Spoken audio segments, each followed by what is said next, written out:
getting to see Outlaw Frost, getting to see like Windwalker Mage, things like that, and also a lot of jungle cleave, and that's exactly what we're gonna see here.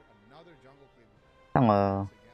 So I feel like we're seeing a lot of these kind of like aggressive setup-based comps, and I love to see that. So here's a little spoiler, a little tidbit. So in game number 1, Raikou was playing a dwarf. So I think they actually anticipated playing into this composition. So I think there's actually maybe a matchup that Echo wants. If they thought that Cassidy was going to be locking in the Feral, and this is what they locked in game number 1 with Raikou on the dwarf, then yeah, definitely. How's it going? I also realized game is different than we're seeing here. Yeah, so he had Warglaves in game. Yeah. Okay, so that's what there's could be going on. There's a bug right now with the companion. So oh my goodness. We can't see the transmogs. They are transmogged, but we just can't see it. But the talents and the actual gear that they're wearing should all be correct. Should just be a visual bug, I think, with the transmogs. But yeah, he's built like a tank. Look at his versatility. He has 0 mastery and basically 0 crit. Everything is just versatility. I'm pretty sure he's crafted his bracers, he's crafted his helm, he's crafted his boots for just maximum versatility here to literally just be built like an unstoppable tank brawler, and that's what Outlaw is really good for. As you can see, he's gemming for it. It's something I want to try. Like, I played a little bit of Outlaw Rogue on my Rogue, but I'm obviously really bad at it, and also I was like full mastery, which is also really bad. So, but it still felt like there was potential there. So I like seeing what Waz can do. It's interesting to see his gear choices and how far this Outlaw Rogue can really go. Yeah, I mean, I feel like Echo is looking the best whenever Waz can be on a melee where he can stay in, create pressure, make a play, and then the team can kind of just follow up and kind of follow his lead. So I think that the Brawler has worked very, very well for Echo in the past, and we'll see now. Raikou, is he still at Dwarf over there? We'll see in a moment. He's got the stone form. Yeah, he's got the stone form. So that's an old-fashioned dwarf. Thank you for checking, Rye. I appreciate it. Dark Iron dwarf. I don't think. Yeah, the defensive dwarf. The defensive. All right, let's see the opener here. Full blind on the bank, and Raikou actually taking a lot of damage there, but nice ult attack. Just get him back up to full for a moment. JT out of crowd control, manages to keep him completely topped, and so far, no one really using any defensive cooldowns. But there's a leg sweep onto Bank. Can he get any follow-up? It doesn't look like it. Hidden's going to drop down to about half HP. Raikou dropping a Ring of Frost defensively there onto Cassidy. Ring of Frost. Beautiful. Huge damage there onto Hidden. And then Life Cocoon gets shredded. Yeah, Hidden once again just under pressure from start to finish. Double leg sweep comes in. Looks like Raikou will finally get caught into a stun here. Are they going to be able to take him down? Is he playing Shimmer or is he playing Blink? I'm going to be looking out for that. He did get caught into that stun. We'll use the stone form, looking for damage here onto Hidden once again. Bank and Hidden are just on the run, but if Hidden gets caught into a stun, if he gets caught into a paralyze, a leg sweep, anything like that, the Song of Chi-Ji on Cassidy right now. So Hidden is still just getting absolutely destroyed. This is insane. Waz is putting so much damage out on that Outlaw Rogue. Bank just cannot get away. Hidden, it's so difficult to escape an Outlaw Rogue. You got crippling poison. Got the hooks over, things like sprint. You really can stay on target for quite some time, and it is a big advantage here. Kitty shot, smoke bomb, Ray of Frost. Nice knock there by Cassidy, shutting that down, but still Hidden is he's just having to play so defensive in this match. Yeah, that was really, really nice. They keep setting up for these Ray of Frost, big punches. Finally, JT is going to get in some crowd control, but his crowd control was pretty short. It was a paralyzed into a trap.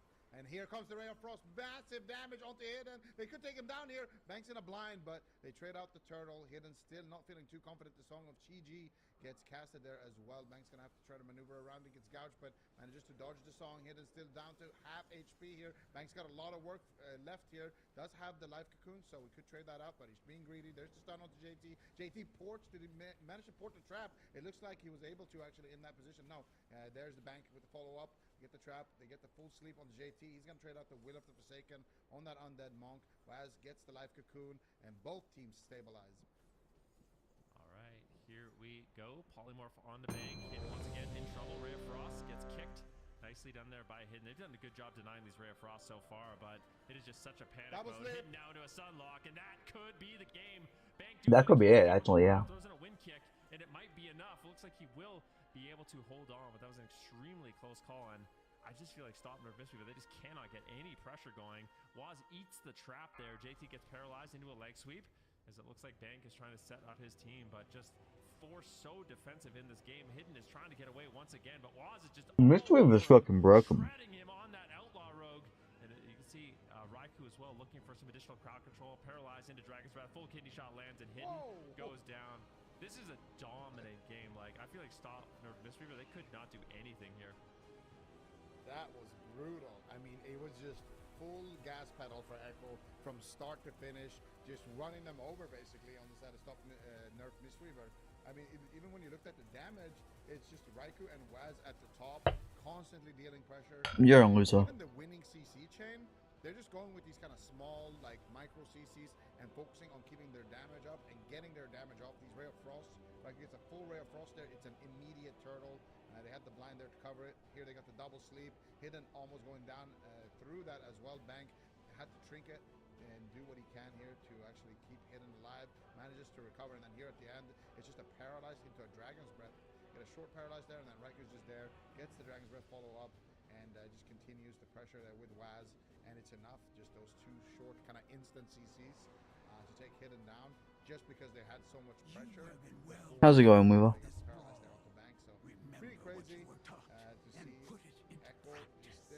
This is what we always talk about with Echo, right? Like, they really do their homework. They really are a team that... It's like Echo just lost the rest of World first and decided, nah, we're winning this ship. Of RMP as well, because all we've seen so far has been sub-rogues Hello, Balti. and you know, sub-frost, sub-fire,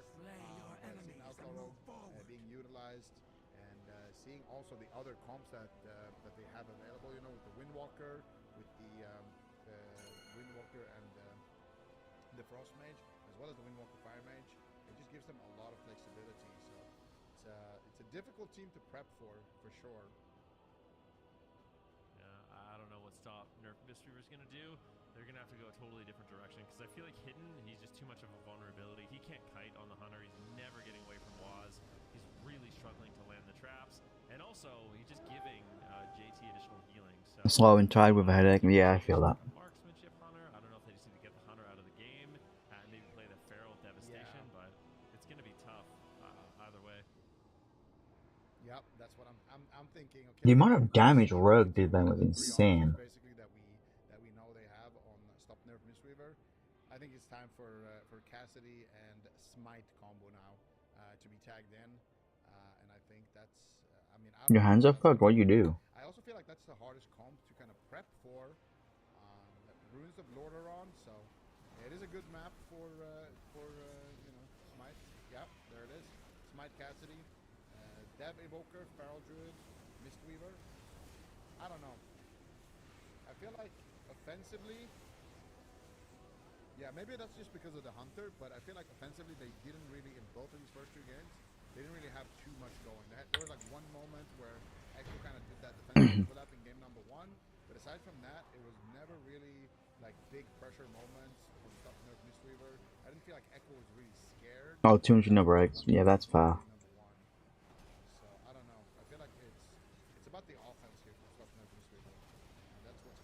I wear compression gloves when my hands get too much. Thank you for the 15 stream watch rate. I appreciate it. Oh, they're going to Runes of Lordaeron. Interesting. That's the OG map.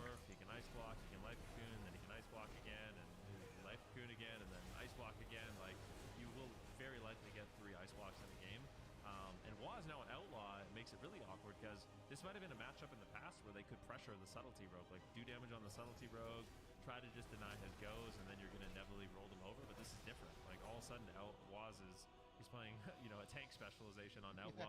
I have pink compression gloves. He doesn't need to run between the goes because he's doing so much damage. So I think this is just one of those things that might be throwing a curveball to Stop Nerf Mistweaver, and they need to try to figure. Because the joints in my fingers are not great. This is going to be a really tough one for them.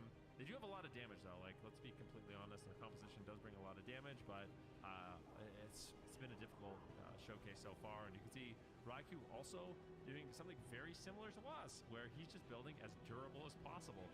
Most versatility, like It does seem to be, you know, the tournament meta is just make yourself an unkillable target. Play as much versatility as you can, especially when you're playing a composition like this. They apply pressure So much to control. As long as you're not dying, it feels like you'll just kind of inevitably the joints in your really hands to really stop them smart. from Yeah, yeah. I mean, the getting versatility stiff. stack, and yeah, it's kind of like you mentioned as well. It's just Basically to improve circulation. visibility. Master Shepherd. Yeah, Raikou loves Master Shepherd. It's his favorite talent. Even when everyone, even yeah, but even in the meta where everyone was playing Ice Wall, Raikou's like, nah, Ice Wall's bad. I'm playing Master Shep always. It's so good because I mean, so it gives you 12% versatility and movement speed. So if you have a polymorph on someone, not only are you getting 12% more damage, roughly. Oh, interesting. Yeah. I think it's time for a Kirk. Sorry about that, technical difficulties, but not only are you getting 12% more damage from the versatility roughly, you're getting about 6% damage reduction and bonus move speed. So it's a really good way to kind of bolster your goes. Yeah, against your opponent. If you can get cross crowd control, you do more damage during the setups, and also you get even more defense if you can find a polymorph. Yeah, that's Raikou loves that playstyle, and he's kind of been. Then I would suggest trying the gloves. For being a player who doesn't play the flashiest, but he's very consistent. He wants to do, you know, a lot of damage. He wants to always do the most damage, and just kind of. It may help. It might not, but they normally help in those situations. Smite now getting aggressive. Turn Surges coming out, and he's starting to cleave. There's the full sleepwalk. No, they don't get it, but they do get the sleep from Bank instead on the JT. They force out the will early, and so far, opener-wise, a lot more pressure coming out here from Stop Nerf Mistweaver. So far, they haven't had to use any defensive cooldowns, but there's the full polymorph coming out onto Bank, who is going to be the target. Smite immediate time stop there onto himself before he can get stunned. They're going to stun Cassidy instead. I don't know if that's a lot of money either, because of Dental in the UK being like dog shit, but also it's like half free and half not.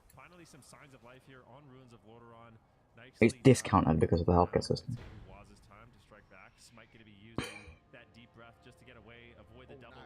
Okay. And now still Waz is there. He is under just so much pressure right now with this outlaw rogue all over him. It's unrelenting damage. It just seems oh to shit. end here from Waz. JT though caught into his sleep, and Smite doing a really good job actually getting pressure, getting crowd control. Oh. What are you doing, man? These are too close to call. I know you're stacking versatility and you're a dwarf, but I mean, Yo, they caught him out of position. Fucking wild. To hold the ice block for that long, but he managed to get it off. And yeah, Balti, if you need compression glove like suggestions, maybe ask June, because they need to wear them because of how their body is. So they probably have better insight on it than me. I just wear random ones I got off Amazon. Actually rolled into the frozen orb there and broke himself out of jail with that one, and now Cassidy is gonna be able to survive, but still that was with his incarn up. He had to run, and he might still not be able. Yeah, I think when I was going to go private for Dental last year, they wanted to. It was going to be like 1200, I think, for what I've had doing. Yeah, just the Ambug. They'll answer you when they wake up. Some of the pressure, no. Raikou is just going to be able to survive. Here comes the big, deep breath from Smite. Cassidy gets the life cocoon, and it looks like they're going to stabilize on the side of Stop Nerf Mistweaver, but they need to get something to Raikou. They get the life cocoon at least. Yeah, I mean, such a close call, but they're pulling cooldowns. This composition is looking a lot more threatening. Bank is actually evened out on mana here with JT, but I'm still a little bit afraid for Cassidy and Smite in this one. Going after the Pharaoh Druid, potential Cyclone. Oh, he's backhang. Interesting. By Waz.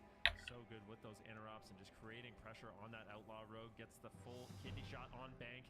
Cassidy on the run. Raiku's there for the polymorph, but it gets interrupted immediately by Cassidy, doing an incredible job shutting down that polymorph and allowing his team once again to get some pressure. Raikou almost has 2 ice blocks back, and that's one of the things about this expansion. It's only a 2.5-minute cooldown, so it can be very difficult to push through, you know, the 2nd and 3rd ice block here. Well, I honestly want to see stop. It isn't regular decoying because you I don't know what the hell that is. Yeah, and I feel like Waz is just completely unbothered. What the hell is periodontal disease? There's been no pressure on him whatsoever, which is usually what you see from a feral druid, but right now Cassidy might just... That gum disease? Huge pressure coming out in that kidney shot. There's a stun now onto Waz, but... That's a long-ass word, man. Raikou here as the main target. Maybe with a little bit of dampening, they can take Raikou down, maybe in his hypothermia window or something, but right now they got the life cocoon, at least might get... I also have gum disease. Be there with the dispel. JT pushes in, looking for crowd control, but it's going to be Bank actually who lands the first crowd control, paralyzed into a full sleep onto JT. Raikou could have to use the ice block. He blinks away to safety here with the alter time preemptively popped. Going to be able to come back there to life, and now here comes the disintegrate though from Smite. Does he have the healing on the side of JT? Meanwhile, Cassidy also getting blasted, had to use his trinket there defensively in the mix of things, kind of on their own go. Time stop coming out there onto Cassidy as well. Nicely done there by Smite. Look at Waz, he's just waiting like a shark in the water. Cassidy might just go down right here. Huge damage onto Cassidy. He's going for a cyclone there. Tanks the kick from Waz, so potentially... So I know it's not fun. Something. Bank running low on mana, Cassidy running low on life, and they are running out of time on Stop Nerf Mistweaver. Oh my gosh, Waz is just so annoying on that road. Just watching the way he positions his character. Cassidy is trying to get away, but Raikou might just die. Oh shit. The life cocoon, beautiful counter push up there by Smite, just trying to get something going as Cassidy is just forced so defensive in this match, and he's done an excellent job so far, finding the sleep walks, finding the disintegrate damage to force Raikou into some cooldowns, but Cassidy is still just so incredibly low. Dampening is getting higher and higher. This is a very important game. If Echo wins this, they will be advancing in the upper bracket. Stop or Mistweaver, they do not want to go down to that lower bracket. Some very difficult teams there, but it is almost looking inevitable. And as I say that, I get another ice block from Raikou. Signs of life here for Stop Nerf Mistweaver. They might be able to do it. The Feral Devastation Evoker is looking good so far, but Raikou just has to hold on. He's got a little bit of time here before he can access another ice block, but Cassidy's just too low. Cassidy. Could be too little, too late. The rake stun there onto Waz into a full cyclone, and Cassidy is just continuing the push. Raikou gets the life cocoon, just inevitable. I'm surprised Raikou hasn't just died. He's getting caught out of position a lot. That's it. Are they looking good enough? Oh my god, he survives yet again from the smoke bomb there. Beautiful save coming out from Bank, but that was his absolute last little bit of mana. Cassidy is in a bear. He's trying to get away from Waz, but Waz is all over him. Nice time stop coming out from Smite to pause the damage for just a little bit while Bank is sitting through that crowd control. You had your wisdom teeth out. You keep putting up because you don't do it. You look like you've been beat up since it made you have black eye. Jesus Christ. Yeah, I have not had mine out. Oh, okay. Well, Echo go to the higher bracket. It's kind of what you said, Ben. We like the Dev Feral. I feel like if they ran this all the way through, it could have for sure been a little bit different result here for Stop Nerf Mistweaver. There was a lot of close calls. There was more offense, which is kind of what we wanted to see prior to this game. Yeah, I mean, that was a lot better of a game. I just feel like the Beast Mastery Hunter, it's going to be super ineffective into a Mistweaver. This is a really close call. I mean, this could have just, I mean, this is way too greedy. Like, let's just, I know, I'm the guy who does an ice block. I don't know if I want to see those. That was really greedy. And I feel we've seen a few greedy plays from Raikou. And I don't want to see you with black eyes. Please don't send me those. Being so low, trade out the first one, get it on cooldown, don't risk it, come on. But ultimately the greed pays off, and they managed to secure the win here with Raikou's Ray of Frost. But I don't know. What did you guys think about the Outlaw Road? Because it's. Wonder how much I'll get for selling all this shit. I know Waz is exceptionally good at it, which is a nightmare. If Outlaw's good and Waz can play it, I mean, it's so scary. Oh my god! I mean, they were already scary, so Echo might be even more terrifying than they normally are. But yeah, I am curious as well, Zika. What do you think about Outlaw? I mean, Ben kind of already had it predicted, but is that something I'll keep the 10 to 1 in that. Yeah, not just from Echo. I can already hear like all the rogues are currently marching to the rogue trainer I'll keep the lumber. And yeah, It's wild how good Outlaw is right now. Well, I think it's just one of those things. Like, so one of the awkward things about Rogue is if you play Subtlety and you play Assassination, you need Mastery. It's just the whole spec is just Mastery. You need as much as possible. For Outlaw, you don't want Mastery. It's the worst like secondary stat you could ever have. So a lot of rogues, when they just are like, all right, maybe I'll try Outlaw here, it's like it's a little bit awkward because you have to redo all of your gear. You kind of have to be like committed to the spec. But on the tournament realm, where you can just set up whatever you want, it's definitely looking good. So I feel like we might see more rogues dedicating themselves to Outlaw with how much damage we're seeing here. Maybe the arena players just need to be a little bit more dedicated to their craft, like the Race the World First guys, and just level like 20 characters of the same 25, class. yeah. 25 mages. Rogues, and then you just test stacking Mastery on one, stacking Burst on one, just testing every spec, every build combination. You had to wait until you wasn't too fully farmed, even since you were 11. You got about 19. Let's not bring that level of degeneracy to AWC2. It is yeah, get him in some mythic splits or something. Let Trill teach him how it's done. But I don't think I was born wise enough for Wisdom Teeth. What's up, guys? You guys have never heard of Big Damn. If you don't think players are doing that, you've never heard of Big Damn. You've never seen Big Damn. Was that the guy that has like My Wisdom grew as I aged. Yeah, you see players like Pet Kick and Big Damn who literally have 30 of the same character, the same spec, literally 30. It's insane. I respect it. Yeah. It's a lot of subscriptions. Or is it on the same account? I think maybe they play like 2 accounts or something like that and have 10 on each, you know. Okay. Why though? For fun. They just It's like seeing their name up there a lot. It's okay. All right. Well, here is where our bracket currently is 3-0. So we all got the team right, but I think it was just me and Supatis that thought that Stop, Nerf, Mistweaver could have gotten at least one game. Unfortunately, okay, I want the recipe. But Stop, Nerf, and Mistweaver, they are not out of it yet. As you can see, they're moving down to the lower bracket. We're going to be facing off against Last Dance, Zico. How do you feel like that series might be playing out? I mean, they have similar comps, so I mean, they can both run jungle. I don't think we're gonna see a jungle mirror, but I always enjoy watching. There's 2 on the top of your mouth that are real sticking out. Sometimes they don't bother me at all, and other times they'll cause you discomfort. And that sucks.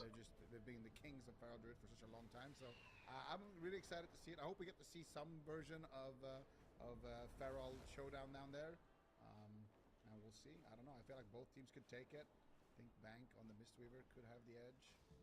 I don't spoil too much, though. I have a 100% perfect prediction rate.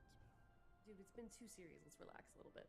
Okay. I'm just talking statistics right now. You know? All right, you're right. Oh my gosh. All right. Well, we've got a couple of exciting series coming up, but before we do that, we do have a mini game. We have the first Who spell of the season ready to go. You guys ready? Yeah. Okay, this can be the clock. Been waiting for this day. We endure. Okay, if you guys don't know what this is, we are going to try and decipher what this spell is based only on the information available to us from the tooltip. Production historically likes to mess with us a little bit and kind of mislead us. So we'll see if that happens. We'll see if they get tricksy. Let's check out the first spell. Ooh. Okay. You ascend Blink High. Is this Demon Hunter? I was gonna say, is this like rain from above or something? Well, It looks like Rain from Above. And enhanced, and you're okay. I don't know. I'm gonna need to see some multiple choice here. Oh, this could be angel form for priest, no? Oh, true. Could be. Do you ascend high though? I don't think floating on the ground, are you? I guess you don't ascend that high, but I also don't think it enhances anything. Like when you're flying up in the air. Could it be a Drakthir thing? I don't know. I feel like they're always flapping around with their wings and stuff. Yeah. Oh, this one is difficult.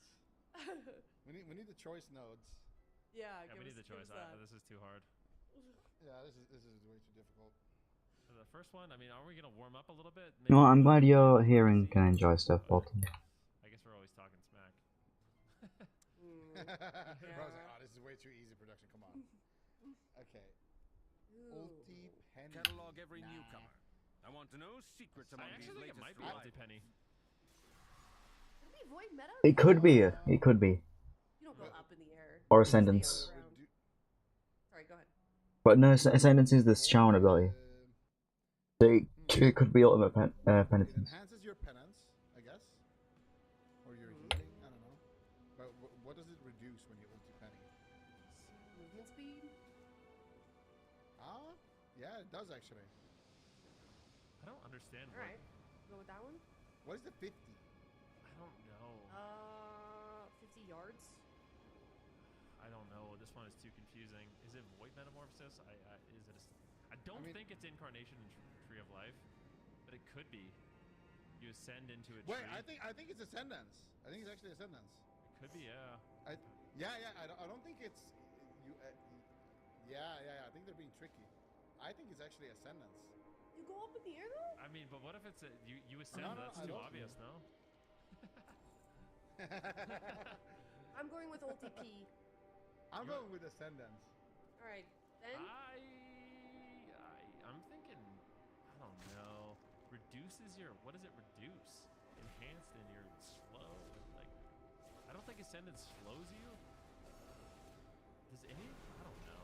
Whatever. I don't know which one does. I'm just gonna go. Void You know what? doesn't. I'm gonna take one for the team, and we'll just cover all of our bases. You take A, Zico takes C, I'll take D, and just like. It's definitely not tree. It doesn't reduce anything. There's no way. Whoa, what is production doing? I'm like comforting myself. I forgot this camera. I was like, what is this spell?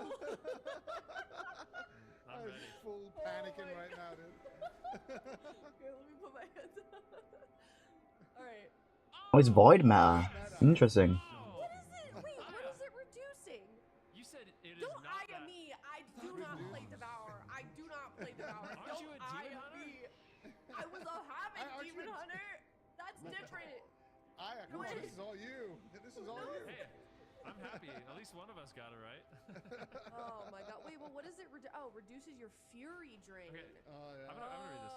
You Oh. ascend to Oh, a that higher is- state of being. Wow, substantially empowering your abilities.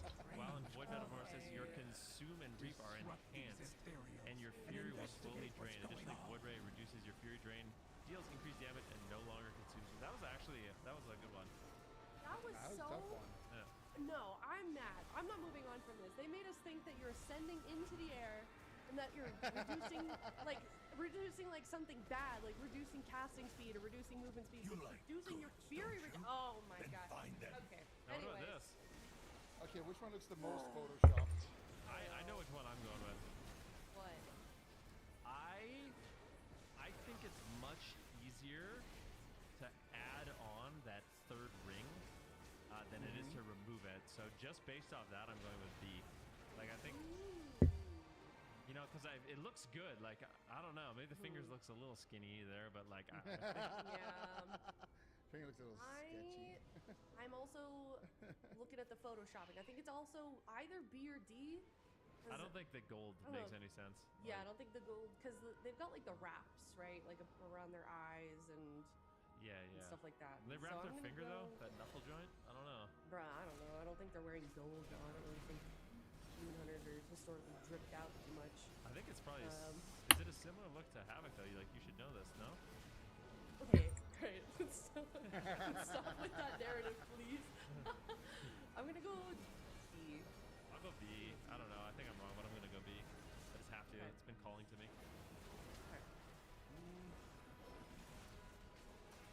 I'm still analyzing the pictures. This is a tough one. I feel like it's either A or C, actually. What is even the difference between A and C? I don't know. What, Oh, the purple hand. It's much more purple. Yeah, it's like they turned. I yeah, think I'm the gonna C go with looks- A. C looks not right. Yeah, I'm sure the C walk looks rates a are little though. dodgy. I'm going with A. The Lock sea in. looks deep fried. Right. Please be Yeah. B, What is it? please. Yeah, it's Let like us it's know. like dipped in void energy or something. Yeah. I don't believe the C at all. Yes! Oh, nice. All right, then. You okay. Okay. doing well. Thank you. That's okay. 2 for 2. I like that. Nice job. This is so easy. I hope it's a little bit more challenging next time. Okay. Use them in battle. Can't compliment anyone around here. They just get an ego immediately. My God. All right. Well, let us know how you guys did in chat, and in the meantime, we will be heading to a break. And when we come back, we we've got some more series up for you. It is Burger King versus Streamer Zone GG. We'll be right back. Stick around.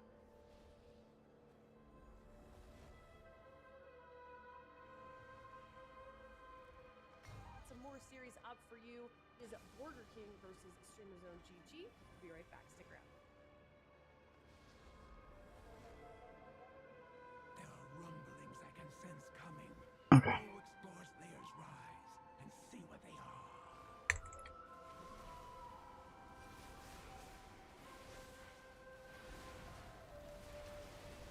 We still need some void-tainted remains, and thankfully Slayer's rise has them.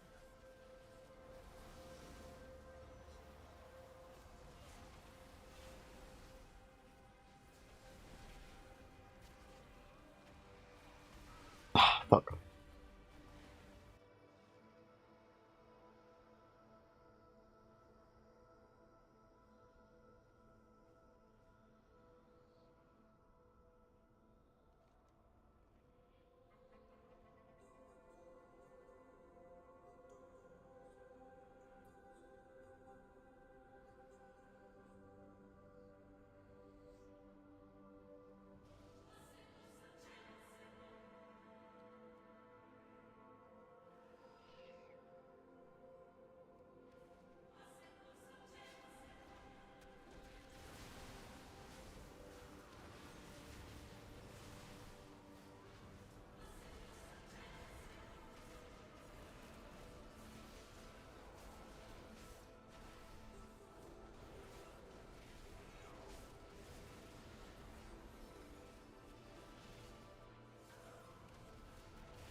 Boom.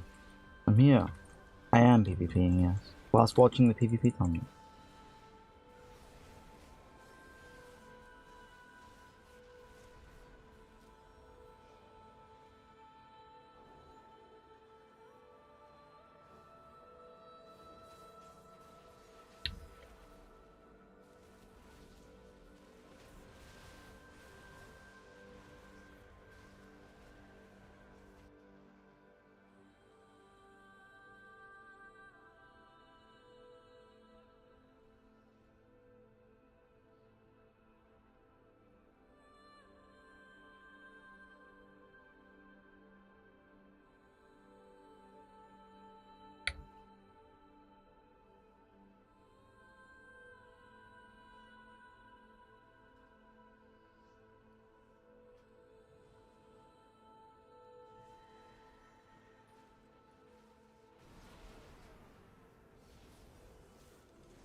Oh, these guys are survival now. Interesting. Wild.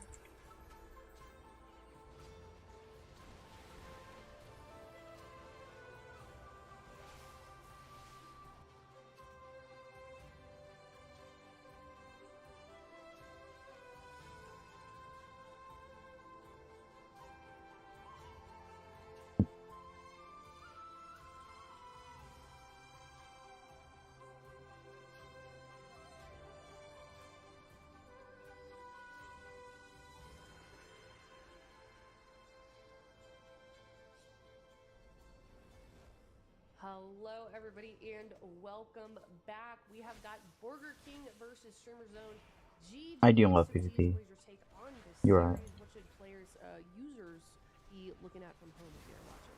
Bro, why are we fighting in the fucking graveyard, man? I mean, I'm here for it, but...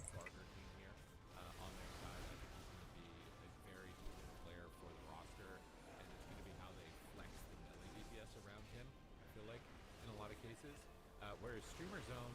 Oh, They have yes. some flexibility. Are they going to try and go head-to-head with their mage of their own P-make, or are they going to opt out and try and run Jamie on that elemental shaman?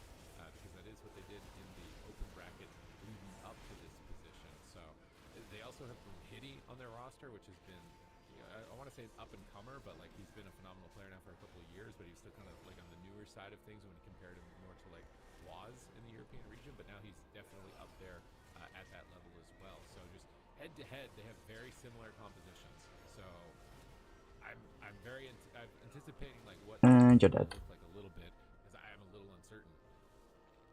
Okay, we're doing predictions live now. Zico, I'm going to go to you first. What is your prediction for the series? 3-1 for Burger King. I believe in Morrow. I believe in Blizzard. I believe in the gang. I think they're going to lock in Windwalker Mage, and they are going to look just as good. Get back here, bitch. Okay, 3-1 from Zico. Stupid Tease, what about you? I'm just copying Zico at this point. He's got 2 perfect predictions in a row. I'm just copying him, bro. 3-1. That's so weird, because, like, I'm also going to be a 3-1. Yeah, no, With isn't it Burger weird King. that we're all just feeling this way right now? Like, Yeah, you know. Ben's What not is even on the going camera. on, dude? Ben's not even on the camera, and he's feeling He can't this do way. anything. Yeah, there we go. Yeah, sorry, Zico. I'm never going first again, all right? Like, You go first if I say you go first, Zico. I control the... When Aya says All right. jump, Zico, you say how high? It is 3-1 across the board for Burger King. But I mean, Streamers on GG, like there are some arena veterans, AWC veterans, Zico, in this team. This is a team that we've individually seen pull off tremendous feats here in the AWC. So I mean, what do you think it's going to take for them to pull off a win? I mean, the last time these guys were together, we saw them, go head to head with Echo in a best of 7 grand finals at BlizzCon. So these guys have what it takes. They have what it takes to go all the way. And the only question mark for me is how much Lontarino has been flexing on the Mistweaver, because of course Lontar has been, he's well on the Holy Priest. We've seen him, obviously he's main the Shaman. We've seen him on Resto Druid a lot as well. Haven't historically seen him too much on Mistweaver. So Kill void creatures. doing his homework since Midnight came out and just been practicing a lot of Monk. And I think that's really the only kind of weakness I see. The other question I have is for Streamer Zone. Has Brunhilde had enough time to go and respec Outlaw Rogue? Yeah, a lot of questions there for sure. We're going to be seeing what Streamer Zone GG and Burger King have frying up for game number 1. Yo, Burger King, let's go. All right, let's see it. We got Brunhilde on the subtlety rogue here, so running some rogue mage chi, RM chi here. Is going to be the name of the game. And then we got Blizzo on the Windwalker Monk. We haven't seen Blizzo spend too much time on Rogue. We want to see if that ends up being a liability or a strength. Right now, he is the target in the opening stages of game number 1. Bursted down to about 50% health, but recovering now as you see them switching their attention over to Morrow with P-Makes Combustion. Here comes the Shadow Blades, the kidney shot onto Lone Tar. Brunhilde trying to find a target. He goes after... Oh shit, who's this guy? Gonna fucking go? Howard? A couple of hits from Jumping on someone low health? Think you're a big man, huh? Now Morrow has Combustion active. Fucking pussy. Immediately next is pressing Life Cocoon. And they've actually broken Life Cocoon. They've broken through its absorption effect. He will still stabilize. Now Blizzo on the back foot. Trades Karma with his blind polymorph. I do feel like the Rogue Mage is getting more momentum so far in this game. If it's really going to rely on Morrow's Combustion that heavily, I feel like Burger King's comp might be a little bit too predictable. I feel like Burger King's comp is just going to need uptime. And I think that's going to be the name of the game. If they have enough uptime, I think Blizzo's damage is going to be just unhealable. But here comes the setup from Brunhilde. Can they get the Ring of Frost? It doesn't look like they're going to be able to connect it. Montar is going to be able to free heal Blizzo in that position. And Blizzo not having the touch of Karma in this position means that this was a very crucial setup to stop. Good job here coming out from Burger King. And now P-Make gets bounced behind the pillar there from the Ring of Priest. Blizzo gets stuck in a Nova there behind the pillar as well. They're swapping to Morrow on the side of Streamer Zone. Morrow is hiding Brunhilde. Actually, Brunhilde using a vanish there to avoid the crowd control. Morrow gets paralyzed on his own setup, and now both mages looking to let it rip here with combustion. Big damage from Morrow onto P-Mac. P-Mac just doing a great job here. If they catch Blizzard, gets the precognition, kites defensively away from that Phoenix as well. And now it's going to be Morrow on the back foot, linking in aggressively like that. Could cost him, but he will stabilize for now. Here comes Brunhilde though with the setup. Do they have any follow-up? CC looks like Lontar is going to be able to avoid it there with the Transcendence around the corner. And so far, both mages stabilized, but P-Make, it costed them the life cocoon on him. Morrow blinking back to the pillar with altar time, taking a huge hit on Brunhilde, pre-positioned on the altar to meet him as he rewound his position. Now he's finding a kitty shot. I feel like Brunhilde is having a crazy game right now. He's top of the damage meter, forcing the trinket and the life cocoon in this exchange, and now just immediately switching his attention to Blizzo all over the map, making everybody feel uncomfortable at the moment. It's at the hands of Brunhilde. Yeah, Brunhilde bouncing between the targets so far. Blizzo really not getting any uptime right now. At the bottom of damage, which is not where we expect to see him, but maybe he can get some uptime. It's just these swaps that they're doing on the side of Stream Zone are really, really solid. Just bouncing between the targets. P-Make trying to get the crowd control there over long time. Not able to find it. Blizzo pre-karma here in this position. Beautifully done there.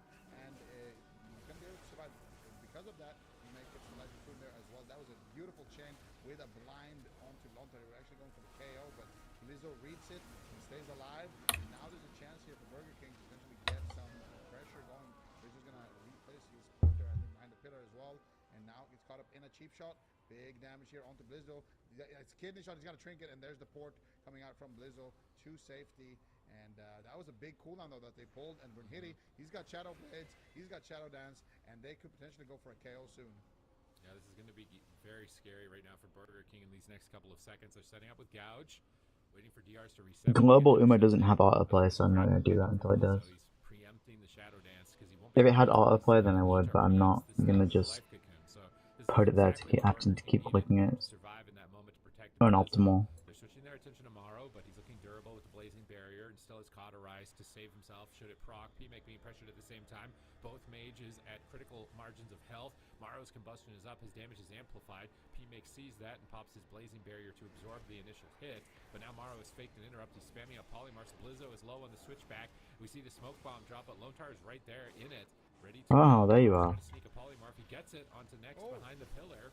P-Make's going to alter and blink, and look, they have to alter immediately back here as he blinks again. Blizzo in hot pursuit, but Life Cocoon comes out from next. Mana is neck and neck right now. These teams are very evenly matched. That was a beautiful gouge from Brunhilde to stop that setup. And here comes another one. Full sleep onto Lontar. But if the Forsaken, he's not messing around with that. Morrow, nice alter time there as well. P-Make with the combustion. Morrow looking for a Ring of Frost potentially onto next. Not able to find his counterspell. Is going to connect Blizzo in the meantime, though. Taking huge damage. Lontar, what are you going to do here? And just keep him alive for now. 10 seconds on that life cocoon for Lontar. Doesn't have the revival either. So definitely struggling here. But here comes the double leg sweep. Beautiful by Blizzo. Trying to finally get his team ahead in the match. But P-Make with the empowered barrier there is going to be able to survive for now. Still taking a lot of damage from Morrow, though. Dropping very low. The counterspell is good there onto P-Make as well. But Ring of Frost. Oh my god. I don't think I have the Japanese one up there. Extremely greedy here, but they get the blind into the full sheep onto Lontar, but it breaks from damage. P-Make on 1% HP. Finally gonna. And considering I'm literally cursed stream approved by Blizzard to watch this on stream, I don't think I should put Uma on here as well. And getting the ice block. Next had to use so much mana to stabilize the team right there. He's going to need some mana tea here. You're going to have to sit down for a drink pretty soon. He's not going to be able to keep this up. He's got Life Cocoon in 2 more seconds. They have Blizzo with no trinket. Potential opportunity there. They're switching on Morrow for a moment, trying to cleave him down and force Lontar to spend more mana. Next got some mana there with the mana tea. He's about back with Lontar. He's just going to pop Life Cocoon to stay ahead of the damage. Next has been just throwing Life Cocoon almost rotationally for a major cooldown, but there is still combustion available. If Morrow can survive here, he can stabilize. Here comes Yo, get back here, bitch. If he can exit here, it could be the caught, and P-Make has no ice block. Can he get the damage? He's sheeped. He can't. Lontar is getting swapped to. Big swap on Lontar. He pops the Fort Brew at 20%. And that barrier of damage reduction will keep him alive. But P-Make in trouble. His cauterized procs and Burger King turned it around. Burger King. Final second. Streamer Zone had the early game edge, but Burger King held out. That critical moment when they both no trinket, Blizzo pre-disarmed, and then Lontar pre-life cocoon, that moment right there, because they were able to survive it, they get a little bit deeper into dampening. Blizzo started to clean up his plays on that Windwalker Monk, got his damage up there ahead of Brunhilde, and they were able to close it out as a result. And the King is back. Morrow is back. and he wants that fight with Raikou. He's like, you know, Raikou, you've been sitting on that mage throne quite a long time in Europe. I think it's time that somebody comes back and takes it away from you here. So looking very good here in game number 1. Yeah, I mean, it's just such a nice performance here from Burger King. And yeah, like you mentioned, Mario. Bro, why did I turn on selfie cam? Hello, Vita. Manages to get the sheep there as well onto next. He was able to find quite a bit of CC there onto next, despite playing with that blink stun. So just having good positioning and that mass invis as well can be very crucial as well. Burger King getting the dub. And I think the biggest, the most crucial moment in the match was when they got that first ice block, because that was such in 7 days, you never have to see ads again. Lontar got blinded into a sheep, and they didn't get Lontar's trinket. Instead, they had to use ice block there on PMX. Do you need a break from the ads? You guys should subscribe to my stream now. To kind of snowball the momentum there. Well, this was the moment right here. Look at Lontar sitting through a blind as sheep, and then it breaks there from Brunhilde, and then as a result, they continue the damage onto PMake as well. No pressure on them. They burn through a lot of the mana from next as well. Mario letting it rip here with the combustion. Going for Lontar in this position. Just yeah, me Mario. too. And then look at Mario just sniping the polymorph there as well. And they get the win off the back of it. So just really good, clean play. And I think that it looked really good, the sub-rope, kind of in the early mid-game. But as we got more and more into the late game, I'll go to YouTube and like the stream. Really for real. to add up. Like you can see it on the details. Blizzo starting to establish a lead there on the damage done over the sub-rope. And yeah, you can see. And if you guys have a Twitch Prime available, remember to use it. Already got the polymorph onto next, and at this point, there is nothing they can do in that position. It's just checkmate. I feel like the most crucial kind of defensive play that happened in this game was that moment when Blizzo. Thank you for the first I retail. feel like that was the checkmate. Like they had no trinket on Lontar, and Blizzo kind of read the situation really, really nicely. Got the pre-karma, and they kind of got off really scot-free because of that. So I think Blizzo has a really tricky job in this matchup to try and stay alive against the burst of sub-fire mage. All right. The one thing too about Maro is I feel like Frank is one of those mages who like prides himself on like his damage output, right? Just being the consistent mage who kind of plays safe and always does top damage. I feel like Maro can match that in this type of situation. So he's looking very impressive here. They didn't let that early game edge that Brunhilde was really pushing to them. I felt like Brunhilde was pushing. Okay, I guess I'll. Oh, supply crate will head over there. Thank you for the bits, Peter. I appreciate it. They got comfortable, it gets reset, and then they're getting more uptime, and they were getting better swaps, and they're actually, Brunhilde is going to switch too. He's just going to straight up mirror Blizzo on the Windwalker monk. Just Interesting. Okay, one for one. Is it going to be a truce here?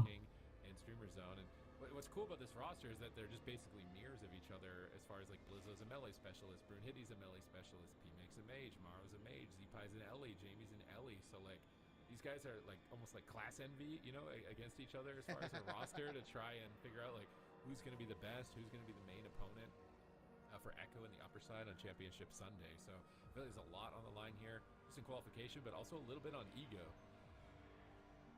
Yeah. I mean, I don't know, dude. It's such a crazy season for mages right now, because Alright. if you look at like, And I guess I'll go do the. I have a quest over here. And now he's on like a really top tier roster, I would say. So this could be a big season for him, right? But then you also have Tessia. We've seen what Tessia can do. We've seen his I'll go. how he can control an entire team. We've seen Raikou for I'll go to the longest this. I time haven't done this yet. sitting at the top, just being super consistent, going toe to toe with any mage. And now we got Maro in the mix as well. It's just there's so many insane mages. You know, Gelu still also. You know, there's so many good mages in this tournament. So it really is a joy for me as an unbiased mage to see so many of my fellow mages out here. You wanna fucking fight me, bitch? Okay. Okay. And more will head to head, and potentially. Oh, the wave there. Wait, I didn't know how she do that. How did he time I that? think you're gonna die, buddy. That's crazy, actually. I didn't do that. But yeah, you can see very, very similar builds as well. All these mages. Yeah, I think you're dead, man. Now we get to see a full mirror. Let's go in the breeze. Full mirror. Fucking Mirror on the wall. boom. Yo, Yo, this Warlock wants my fucking Druid wants my ass. Yo, take it. Free kill. I'll give you it. Has the highest I can't fight back. You know, I feel like that's a thing, right? In like dojos, you like do a high jump kick, and it's like whoever gets their foot higher on the bar. Oh yeah. Like that, the highest kick of all, right here between these teams. We got returning legends here on Burger King, basically reforming their roster from like 7+ maybe years ago, competing at the BlizzCon finals, and now getting Lontar on as the healer, looking to make a run for it with the return of BlizzCon, a massive prize pool towards the end here of the season. A lot on the line. You really want to get in that top 1 and 2 position for a guaranteed spot there by the time we get to the finals. So you really want to show what you've got right now and get those points, get that seeding, get secured, and guess what? Fasten your seatbelts. We are into the Empyrean domain. Is Brunhilde ready to go? He looked so solid on Rogue. If he looks as good on Rogue on Windwalker, I do think Burger King might be in trouble. Yeah, let's see it. All right, now going for a little Dragon's Breath there onto Brunhilde. I think it's going to be a lot about shutting down these Windwalkers. Looks like she's going to be playing out as a mage race here from both sides. So I think whoever can control their Windwalker better on the side of mages is going to be able to pull ahead here. Morrow, nice alter time. Oh my goodness, big damage. That's going to Okay, he's dead. Life Cocoon coming out from next, as well as Lontar in this position, and both teams very even. You want to go too, bud? Damage. Are falling behind P-Make a little bit, but looking like he's going to be able to. Oh yeah, you will run. Focusing on defense, getting a full poly there on the next as well. Can they make something happen out of it? Blizzard getting good uptime. Brunhilde getting kited there. Nice Nova onto Brunhilde into a sheep there as well. Mar buying important seconds there for Lontar to fake cast a kick and actually get some heals out. Morrow getting on target here towards P-Make. Brunhilde looking to reconnect as soon as possible. It's interesting that Brunhilde, the monks are using their leg sweeps pretty much only on the opposing monks because they know these mages can just blink out a stun. So you see them rotate off the map to try and get in cap and leg sweep on the healer. Next at the moment is Pin. Trying to drag me out of the fucking area. They want to go, maybe swap to him. It's a big swap, no trinket, KO. Burger King Oh damn. up a win. My God, that Lane was grill. a lot of damage right there. Like I don't. That was okay. This is what I'm talking about. No, rewind that. This is what I'm talking about. This is what, when we Look at talk that one about shot Morrow, again. This is what we're talking about right here. You see it.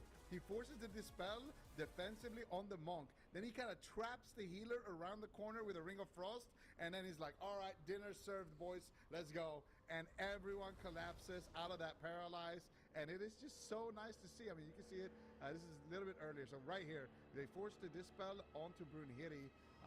Actually, it's right here. So they get the sheep on Brunhilde, and then he starts casting a ring because he knows the healer has to go out right there to dispel Brunhilde. And now it's just like, all right, cool. Healer's isolated. He's stuck in a ring. They get the leg sweep, and they get the damage, and they just cook them. They just cook them. Oh my God. Look how fast he died. Wild. It was 2 pyros from Morrow. His teammates were stunned. Lontar and Blizzo both got stunned on this push. Like, watch the final seconds. Watch Morrow. He locks him in place. So now next can't escape. That Ring of Frost will CC him. He wraps around the corner with Lontar, and then watch Brunhilde. Brunhilde trinkets and stuns, and Morrow's like, "Don't worry, guys, I got this." Just deletes him by himself with the feet. I didn't expect cheeky plays like that. Here I was thinking, like, when you look at these lineups, Blizzo, Morrow, Lontar, these guys are like old dogs, you know? Like these can you teach them new tricks? And then you get Streamer Zone, which are kind of still more or less new blood relative to them, right? So I was like, can Burger King like spice things up? They actually did.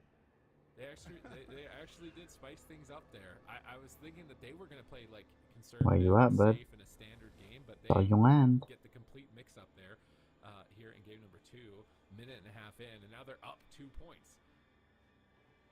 Yep. I mean, this is the team that specialized in this comp. They played in the 2019 BlizzCon when they had Looney on the roster. It was the exact same roster, but instead of Lontar, it was Looney. This is what they did. This is exactly what they did, right? They played Windwalker Mage, and they played Warrior Mage, which also no one played. Oh, that guy's dead. So this is a team that has so much synergy. They instantly can see these swaps. They know how to play around the trinkets. Locking in a mirror against these guys, I mean, I respect the confidence from Streamer Zone, but I don't know, man. I feel like it could be an Outlaw Frost angle if Brunhilde's been setting up his Outlaw. Could be maybe the Rogue Mage didn't look bad, to be fair. It had, you know. I'm surprised they're not playing Outlaw, because Outlaw's fucking wild. Like, what do you do now if you're Streamer Zone? Do you lock in the mirror Like, do you ego it to be like, oh, we can run it back. That was just a bad game. Or do you just like, I feel like mentally as well, right? If you forfeit the mirror right now, you're kind of just like, yep, they're better than us. So I don't know, man. It's a tough one. Once you've locked in that mirror, I feel like you got to stick with it. But I don't know. It's one of those things where it's like you either believe in the rogue or you don't, because Blizzard's not going to play rogue as good as. Look it back here, bitch. So if you do believe in the rogue, you should. Bro, I'm ringing my own death. Whether that means outlaw or not, I actually think outlaw might not be too bad, especially with these mages that run blink stun, because the advantage of sub is you get more stuns. But against a mage, you can't stun, so what's the point of having more stuns when you can't stun? You may as well be outlaw, get more uptime, do more damage. In my mind there. Alright. Maybe that's what was. Okay, I've got all the sparks. And why he's actually starting to flex onto outlaw more here. It's match point. It's Runes of Lordaeron. This is 3 series in a row where we've gotten this, by the way. I think where it's been match point on Runes of Lordaeron. So like, I didn't say it. Are we? You didn't steal? Okay, thank you. I appreciate that. No. I respect it. I respect. What the fuck was that guy's problem, man? Tomorrow I disrespect though, but today. Okay, that was cringe. I get 1 day grace. Incredibly. Where I get to say the thing here. And Today's all you. Streamer Zone are taking their time with this, so you know, are you gonna mirror it again? Are you gonna go rogue? Do you go outlaw? Like I can imagine they probably don't have a lot of practice on outlaw though. They are gonna go outlaw.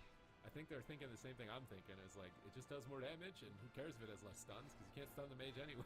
So may as well get more damage, be a bit tankier here.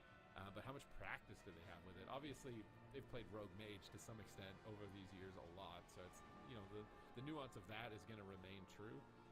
Even with this build of outlaw rogue, but the Mistweaver is a different taste. You know, like you play around it a bit differently than the expected priest in this type of scenario.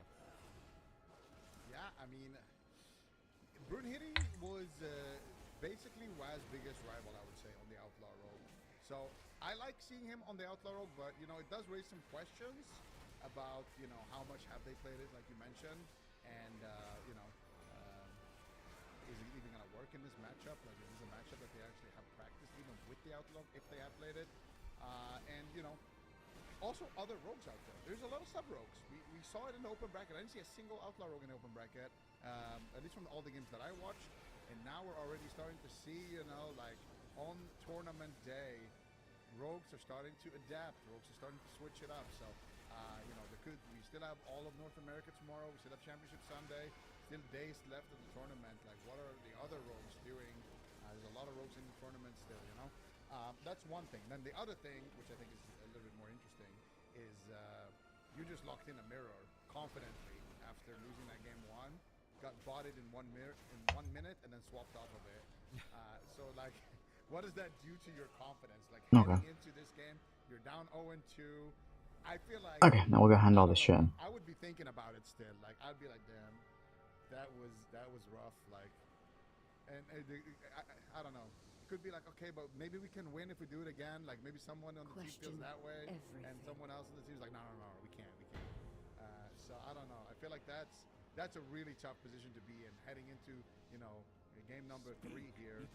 Not elimination though; it's still upper bracket, but still, I feel like that's a tough mental hurdle that you're gonna have to pass now and lock in.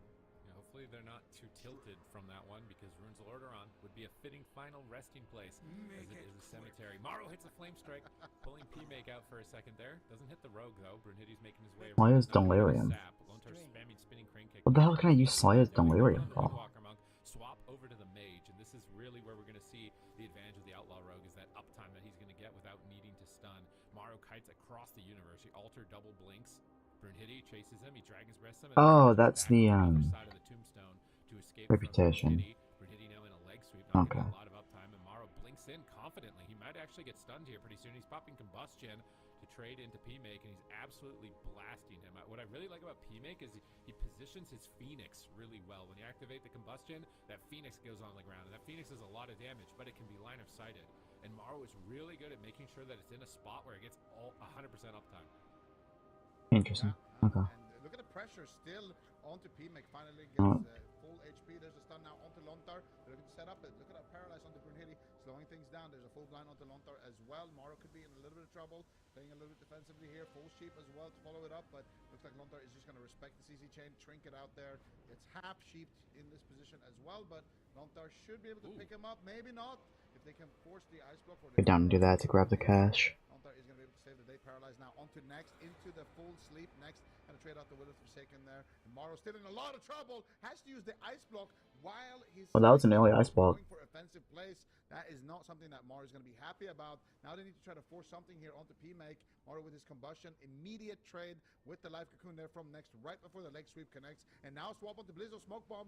Blizzo is going to be able to port out. Didn't even use his trinket in that exchange. So good plays here from Streamer Zone. You can tell they're not too phased about it. And Lontar with a rare misplay there, kind of playing too aggressive, not respecting the CC chain. Getting shot now onto Lontar. Can they get the follow-up? Get stopped. And Morrow should be able to survive for now. The Crackle next is getting that sphere up, which is buffing that Outlaw Rogue damage by 10%. It's going to be a lot of pressure incoming. The Outlaw Rogue looks so good in this matchup. Usually these Fire Mages, they look like unkillable, but the Outlaw Rogue damage output and uptime is so strong, and Morrow's just stuck. He's just dying to the Rogue at the pillar. He tried to alter and juke him, but Brunhilde's right there to reconnect almost immediately. He grapples into a paralyze. Just every second of uptime, Morrow is dying. And I think teams are going to flex onto Outlaw after seeing this. This looks insane. I almost wonder if Waz didn't play it, if no one would have even bothered trying. It's one of those things that, like, you had to have somebody else prove its worth and prove its viability. But I feel like it looks so good. This is the most pressure we've seen a Mage under. Blizzo is trying to desperately match it at the moment, but he's just not getting the uptime. We see Morrow once again with the Phoenix on the corner here. So the Phoenix is hitting P-Make while he can line of sight P-Make's potential Phoenix. That's why I always love Morrow's positioning. He knows how to shut down his opponents. If they do win this game down an ice block in this position, it's going to be because of his positioning. He's just catching Brunhilde behind the pillar and Novas, altering to the other side, and then blasting P-Make. Morrow just navigates through that so expertly. He knows every turn of every arena match. He's coming out of retirement and absolutely dominating. Oh, nice. He gets a Ring of Frost there on to Brunhilde, on his grapple hook as well. Buying a little bit of time here, and every second against these Outlaw Rogues is important. He gets a full Nova there on Brunhilde as well. He's doing a great job, actually, kiting Brunhilde. Here's a double leg sweep, though, coming out there onto next. And they get something going with that. Doesn't look like it. Morrow is going to be just playing defensively. Once again, full kill shot onto Lontar. Do they have any follow-up? It does not look like Phoenix is able to make it around that corner in time. Now Morrow just trying to line of sight P-Make. He knows P-Make has combustion. Morrow now has his combustion as well. Could let it rip if they can get something going. Blizzo just needs uptime. Here's the combustion from Morrow. Big damage. There's the Phoenix as well, blasting away. And that's going to be the life cocoon coming out from Lontar. Can they force the life cocoon up next? It's up in 1 second. I think he wants to make the trade as soon as possible, but doesn't look like he's going to be able to. Meanwhile, Lontar going for CC once again while Morrow is getting absolutely blasted. That could cost him the game. P-Make's dead. It's going to cost him another ice block. P-Make, though, surviving again with the life cocoon up next. I feel like Lontar twice now pushed for CC. Okay, I'll go do the Storm Relay in Assault, sure. Oh no, he's still low. Polymorph ends in just a second. Not a lot of options, but Lontar manages to pick him up from the I haven't done it this week. On match point. Lontar's trying to get these advantages, but he's punished time and time again by P-Make, and one more punishment might cost him the game. But here comes the momentum. A paralyze on the healer into another para into para. He has to trinket it, and now P-Make is in trouble. He recovers. Morrow is low still at the pillar. I feel like Morrow still has the positional advantage. He can just spawn that Phoenix, kite around the tomb. He's caught into a gouge at the moment. He alters back. Brunhilde's there. He barriers, soaking the hits here. Really well-timed barrier, but he's taking some hits from next as well. Morrow blinks back behind the pillar with Lontar with life cocoon. Harvesting the void. Lontar trinkets out to get into the smoke bomb. Blizzo has no trinket. He walks into a leg sweep, and oh no! Blizzo. Oh shit! Streamer Zone put a point on. Bam, 2-1. Beautiful swap right there. Morrow just playing so defensively in that position, really respecting the combustion, line of sighting, and that leaves Blizzo in midfield. Doesn't read the swap, and Streamer Zone just take advantage there. They have the combustion, they have so much damage available, and with Morrow being in such a good defensive position, they're just going to go for the second best target, which is going to be Blizzo, and they're going to be able to immediately delete him. And you can see here, Morrow a little bit.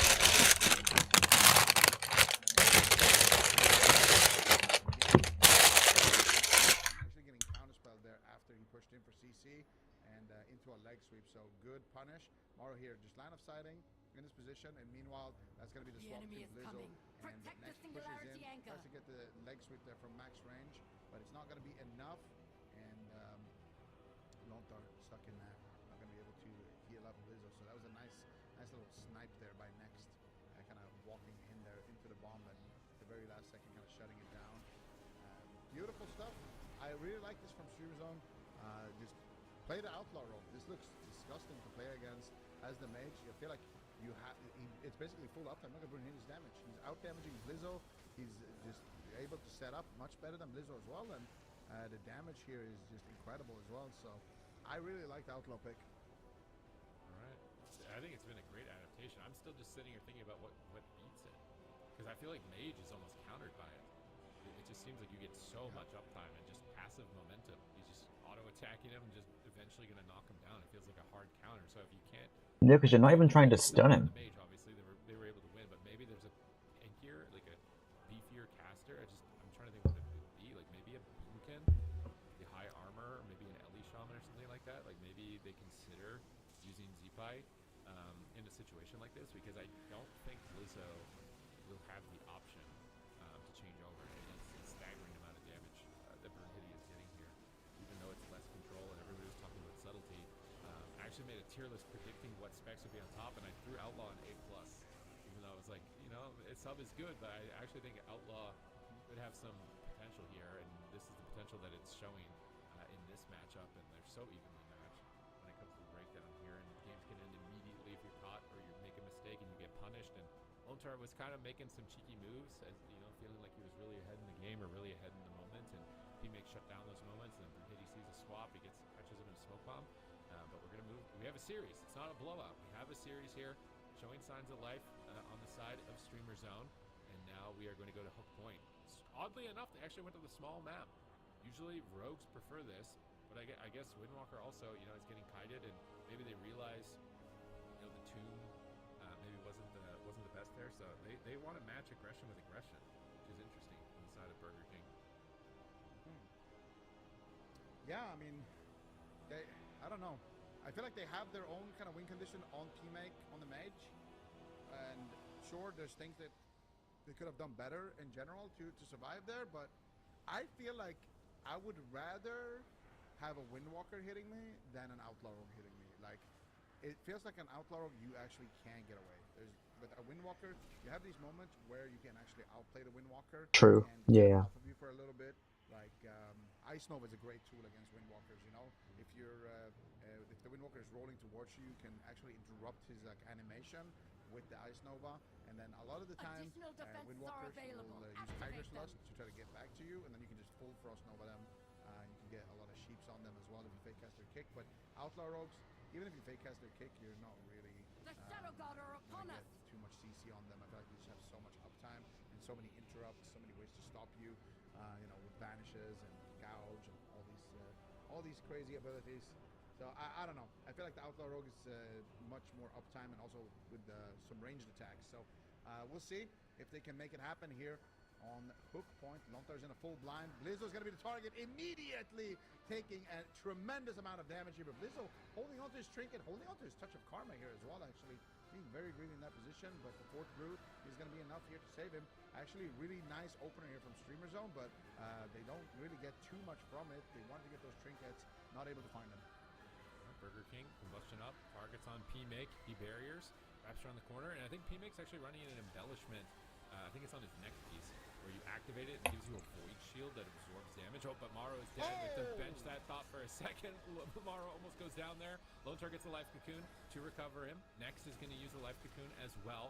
This is on a razor's edge right now. Just anybody could disappear in a matchup like this. Cheap shots engage the fight here on Lontar, but they don't have any follow-up. Should be able to recover Maro here in a moment.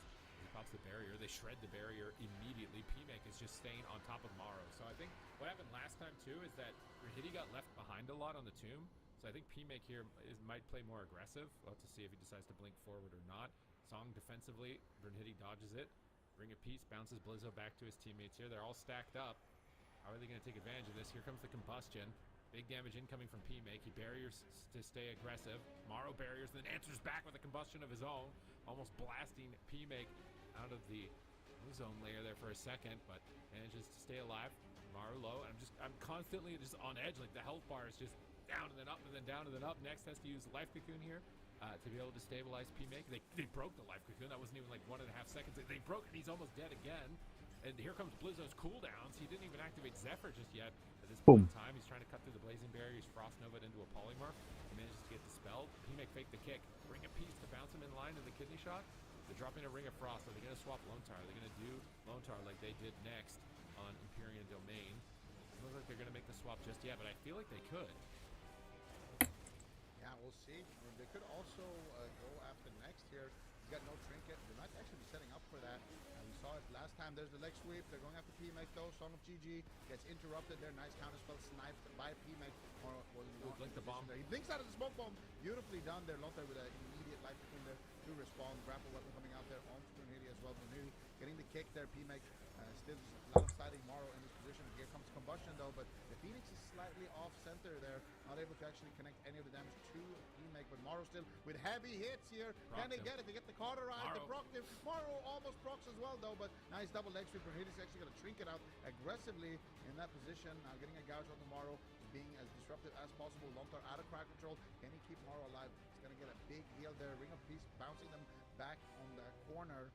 And Morrow going for the Ring of Frost, gets interrupted by Brunhilde. And look at his outlaw just hitting him and at the same time kind of line of sighting him. There's the Nova, there is the Dragon's Breath coming out on the Brunhilde, and now finally a Ring of Frost. He's going to slow him down for just a moment, but still not really getting away from his outlaw rogue. He's getting so much uptime on tomorrow. Meanwhile, PMake just getting his combustion back here and could let it rip at any moment. More down to 50% HP. Lizzo trying to get counter pressure as well. Both mages with combustion available here in just a short second. Who's going to pull the trigger first? And it's going to be the life cocoon pop here from Lontar onto Morrow. Now Morrow with huge pressure. This could be the ice block next. He's going to trinket to try to save the day, and it should be enough. Morrow combustion up, PMake low, no cauterize to sit on. He's going to ice block. He doesn't want to gamble it. It was a very safe ice block. He was actually fine without it, but now he's down the ice block. Next has no trinket, and they're on match point. Burger King just need to win this game. They will advance through to Championship Sunday. Streamer Zone will be in the lower back. That triple stun. PMake is almost dusted. Oh, here. shit. Things are heating up in hook point. The life cocoon at 10%. Blizzo can't close it out. He's trying to crush that life cocoon.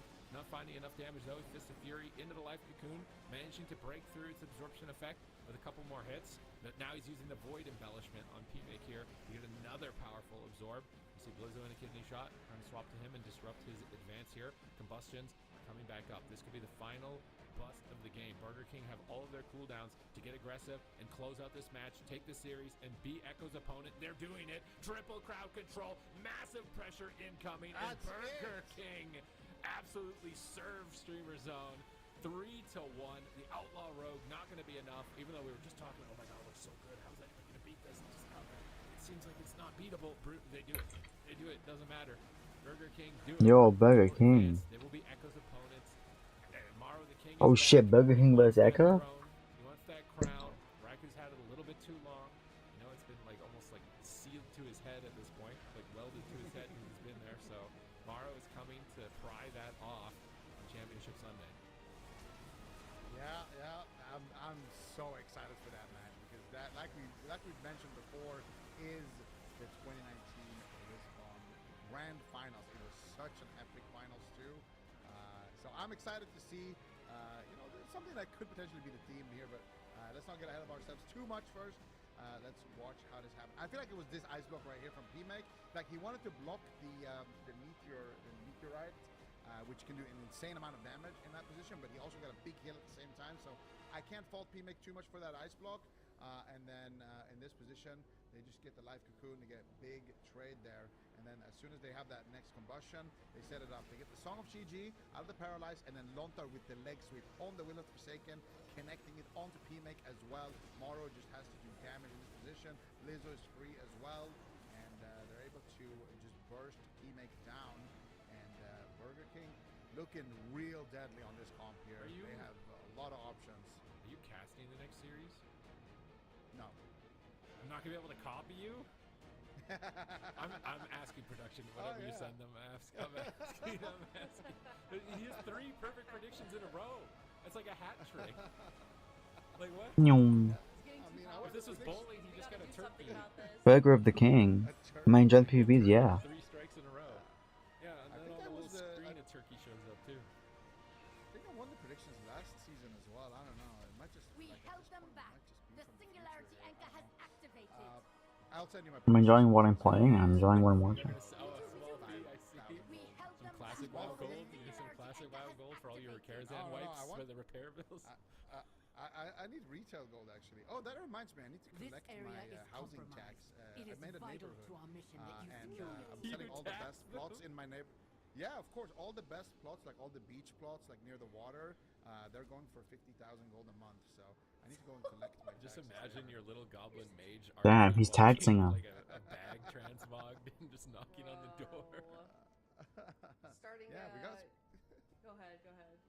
we got a few more plots available. Like, contact I'm me good. if you're looking to rent. My neighborhood's free if you want to live in a fair and just society. You're like starting your own little fiefdom. You're a slum lord now, Zico. Always have been.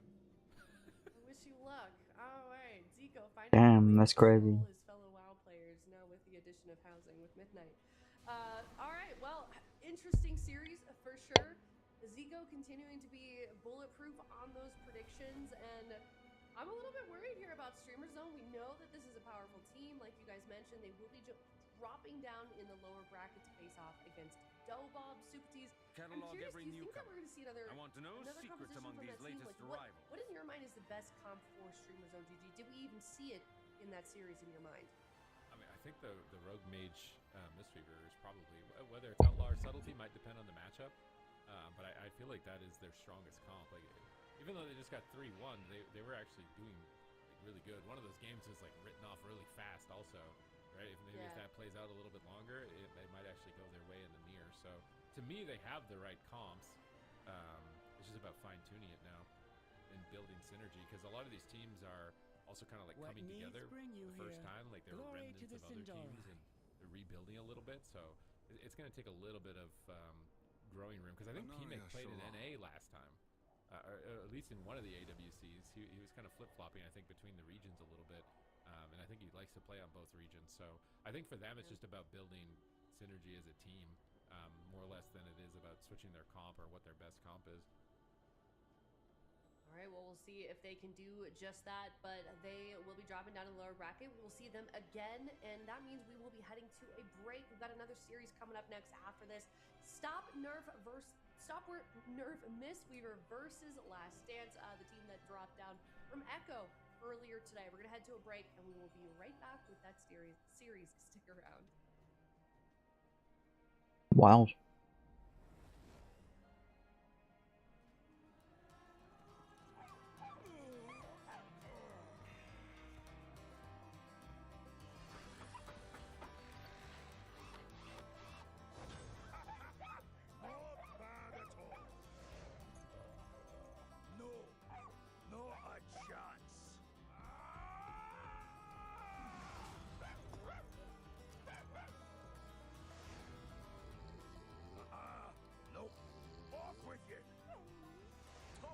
Treat my wares with care. Guaranteed.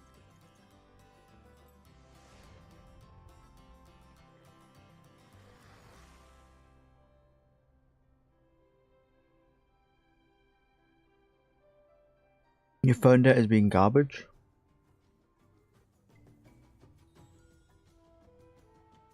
Yeah, I answered you. I said I'm enjoying both.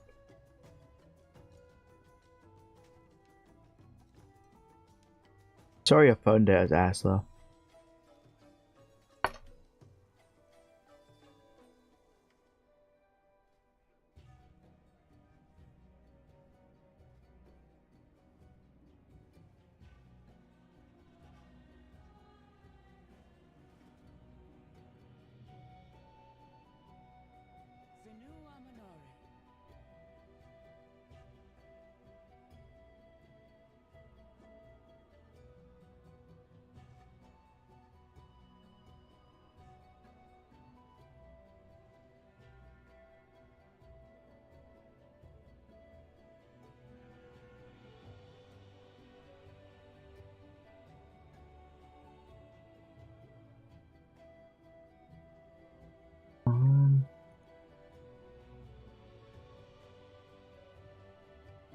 I can get a conquest ring.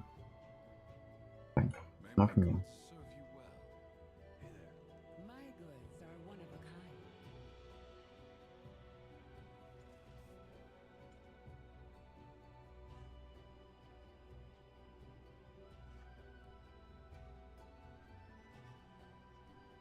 Taste verse.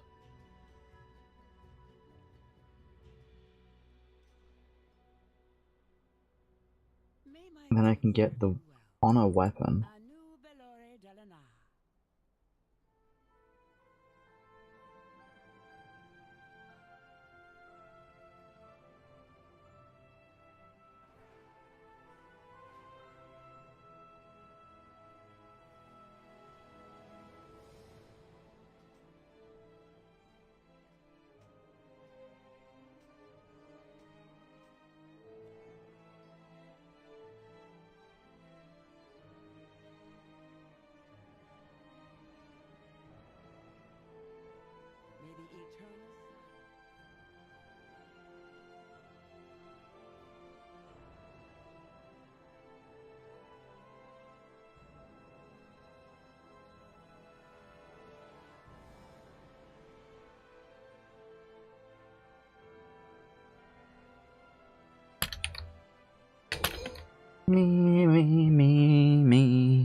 Me.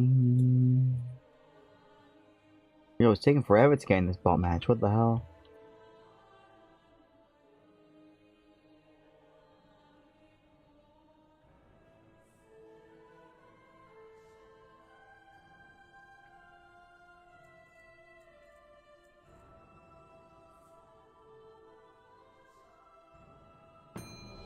Boom.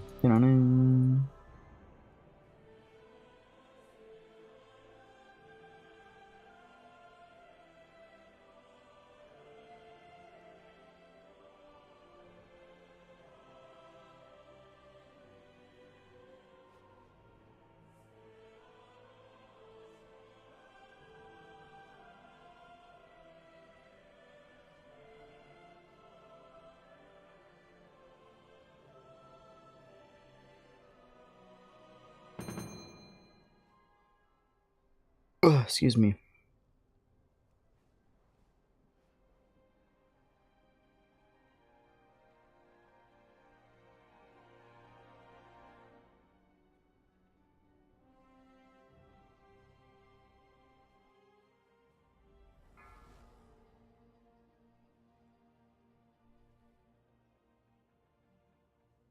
Damn, the cat is just staring into space. You're doing my cosplay. You're cosplaying me right now.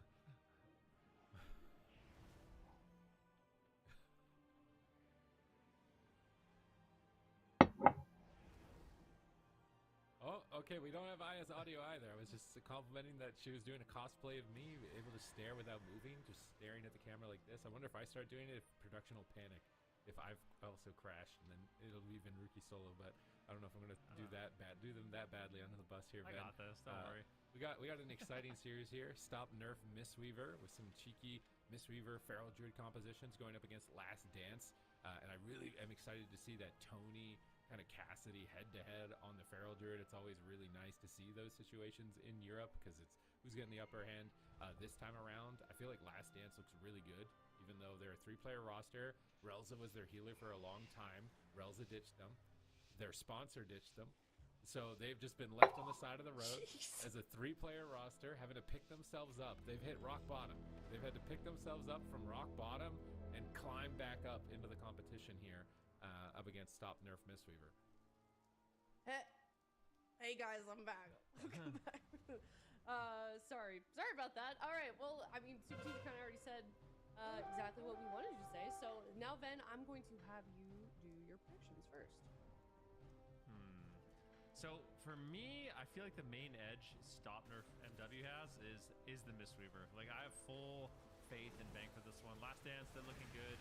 Dakar, of course, and the Priest was looking amazing, but I feel like I'm going to give a slight edge here. I think it'll be a close series, but 3-1 in favor of Stop Nerf Mistweaver. Ooh. Okay, all right. Suki, give us your Kinda wanna know why. prediction. Why do you think that, then? Because that might impact my decision. Prediction first, and then we'll get And then the he- why. and then he can do no reasoning? No cheating. I can't steal his Socrates. homework? Nope. I'm trying to think why he's leaning so heavily into this team. Like, they just got kind of throttled by Echo. They're probably not super high spirits. This is going to be like a pretty intense mirror. Maybe it's the sleepwalks, like the Devastation Evoker, the extra CC there. Like, he's thinking that maybe against them. I'm, you know what? Every prediction I've done where I copy someone, I do really well. So I'm just gonna copy Ben. We're just gonna go 3-1 against Ben. That's Until valid. it stops working. Wow. I'm not gonna fix it. If it's not broken, why would you fix it? I work with a bunch of sheeple. This is ridiculous. You know, that's what Zico said before we came back too. He's like, whatever Ben says, just do that for me. So let's get his prediction up there too. A little bit sketchy, but you know, we'll accept it. Wasn't exactly the same. Okay. See, he's like, copy the homework, but change it a little bit. Yeah. You know what? Let's just copy and paste my prediction from Ben or Suki, one of these. We'll do 3-1 as well. I think that looks good. There we go. All right, 3-1 is also my prediction. This is gonna be a problem. This is a problem. Yeah, they're gonna regret those choices making us do it live. But I mean, you know, it's interesting. There's a clear underdog in this. Chat also copying Ben Ricky. But what's it going to take, do you think, for Last Dance to get a win here? Because obviously they're not a bad team. It just seems like universally they are viewed as the underdog here in this series. I think the main difficulty is, I think the Dev Evoker possibly, if it's not a mirror, might be an issue for them. I think the lead removal, the kiting, the roots for pets if they run a Beast Mastery Hunter. But I don't know. At the same time, I feel like a Marks Hunter could be really good in this matchup. Maybe I'm going to regret copying Ben. I don't think you're going to. I guess we'll find out. It really depends on what comp they lock. Is it BM Hunter? Is it a Frost Mage? Like, Cassie played a Frost Mage. I mean, I feel like it's not going to do that, but big thing for me is just the Mistweaver angle. Which is like, I feel like the Mistweaver edge has to go in favor of Bank here. Dakar going to be locking in the Priest, and that was the main reason I went with this pick, because I just feel like in all of the open bracket in both regions, I don't think I saw Mistweaver lose to a non-Mistweaver, so we'll see what happens.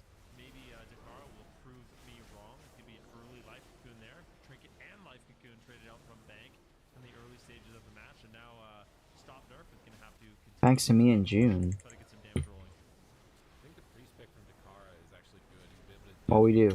blocks, although he can't when he's paralyzed. Bank gets some crowd control there. Double leg sweep. Dakara's will was already taken there from him. He won't be able to break out of sleepwalks, or potentially the Song of Chi-Ji from the Mistweaver. But he does get a fear on Bank around the corner. And Cassidy's going to bark skin. He's also time stopped. Dakara going for a mind control. Bank down into a freezing trap. Cassidy running to the pillar and then immediately just charging back into the middle of the map to get in on top of Cassidy, who's looking for aim shots, but he's taking so much damage. He just has to turtle. We're not even a minute into the game, and they are down that most potent cooldown of the Marksmanship Hunter. Yeah, it's a lot of crowd control that Dakara has to deal with in this game. There's the sleep, the in-cap, the Song of Chi-Ji, Cassu low once again, but Smite taking a huge hit of damage. And once again, Bank is going to trade out the Will of the Forsaken and the Life Cocoon. Great pressure, but at the same time, Cassu might just outright die. Feign death. I wonder what PvP weekend is on Bank said. Cassu's done an excellent job avoiding death, but once again, I mean, his health is going nowhere but down. Paralyzed on Dakara. Now Last Dance needs to strike back, but this is not looking good. I I didn't expect the Devastation Evoker to do this. I thought it was the Marks Hunter that would do this to the dragon and keep him pinned at the pillar and hide, but nice time stop. the Smite time stops all the burst from Kasu right there. And Kasu is actually playing a Sentinel Marksmanship Hunter. A lot of hunters were opting for a Dark Ranger, and I actually wonder if he'll come to regret this or not, because this version of Marksman has to cast Aim Shot a lot, and Aim Shot, you can see it, it's a lot longer of a cast in this expansion, so it's more challenging to actually connect it. And he might just die here to damage. This is overwhelming pressure from Smite and Cassidy. He does land a trap on the Mistweaver. Potential opportunity on Smite here. No Life Cocoon available. Ready to CC the Trinket possibly. Actually, Life Cocoon did used to come up there for Bank. He's going to get that off right after the Cyclone. And it should keep him alive. Casso on the back foot. Feign Deathing. Dakara fading to immune crowd control. Angel Form to immune crowd control. Keep Casso aggressive and look at those aim shots. Trying to go for a couple here. Smite. Main issue with this build is that it just doesn't do a lot of damage without True Shot. The Dark Ranger, you get way more damage on your rapid fires because they're proccing black arrows. So I'm not sure if I'm a fan of this. I think he probably wanted to play Sentinel because he thought it would be low armor targets, but these aim shots are just too slow. Smite immuned that aim shot by flying into the air right when it was about to hit him. It completely negated the damage. And because they have so many these micro immunities for an aim shot, I just feel like this build can't connect any damage. And he's just inevitably falling behind. He turtles. He might just die to bleeds. Dakar is trying to pick him up. We're not even 3 minutes in, man. He's blown through a turtle and then a turtle off CD, basically, in order to stay alive here. Oh my god. Did he call the angel ugly? Comes in, these disintegrates are just absolutely destroying Kasu, but somehow, some way, he's staying alive. But no trinket now available onto Dakara. A full leg sweep lands. Are they going to be able to follow it up? Is there a Song of Chi-Ji? Doesn't look like it just yet. Life Cocoon trades on Smite preemptively there just to keep him alive, keep them aggressive. Stop Nerf really wants to continue their push, keep the pressure up on it. Oh, we've called the dog ugly. I wasn't even paying attention. I'm not gonna lie. I've been locked in. Could be the end. Full stun here onto Tony. They're making a little bit of a swap here onto the Feral Druid, but still, I think Hunter's going to be the main target. Big damage incoming. That's going to be the Song of Chi-Ji. Kasu, how are you going to survive? Nice interrupt there from Tony, but he's getting smothered, and Bank is there for the touch of death. That'll be 1-0 for Stop Nerf. Smite is so insane. He's just immuning the aim shots before they go off with his deep breath animation there. So you get this immune frame. Balti said thank you for helping with the bullets. So he's preemptively immuning right when the aim shot channel finishes and totally negating the damage that Kasu is trying to dish his way. And then these disintegrates are just absolutely melting Kasu throughout these games. And I wasn't expecting it to look like this at all. I thought it would be the dragon running for the hills and hiding behind the pillar, but the script was flipped. It was Kasu that was just dying the entire game, unable to connect damage.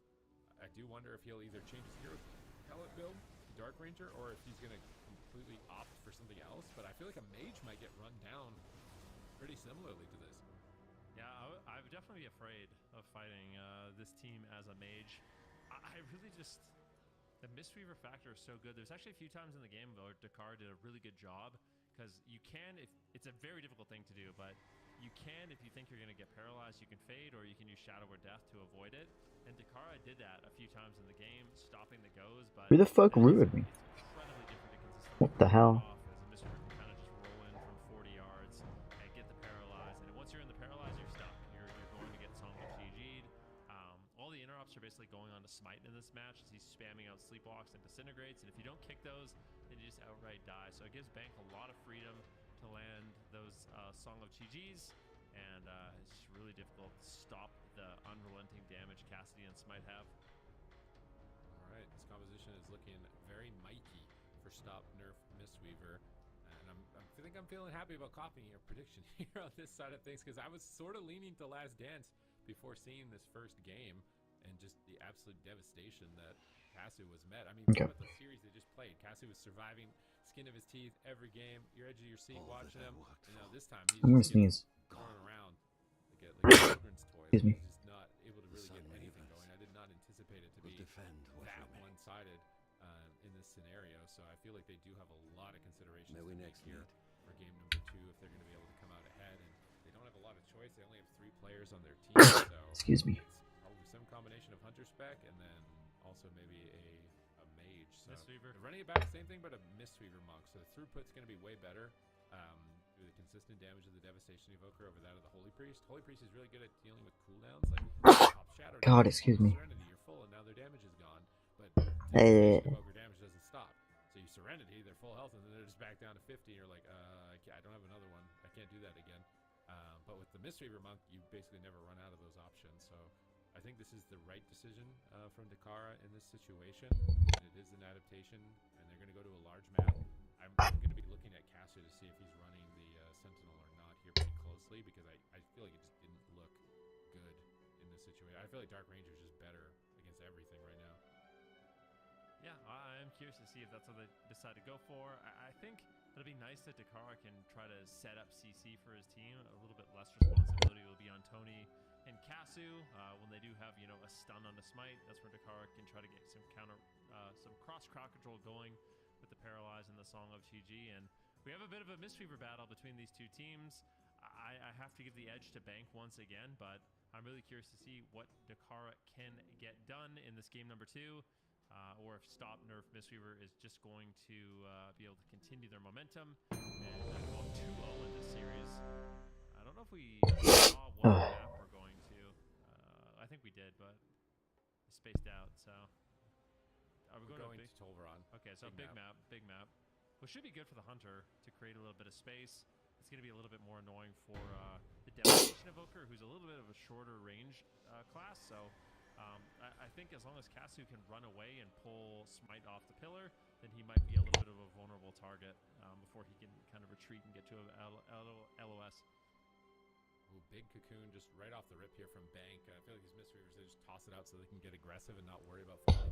Oh god. Punish it or not. Man, I have the sneezes. Shit. Casu in the middle of the map. Wailing Arrow, he's Dark Ranger. Look at that damage. It's so much bigger burst. Smite is just on the back foot. And this is just such a better pick, I think, at the moment. Look, he has to run to the pillar.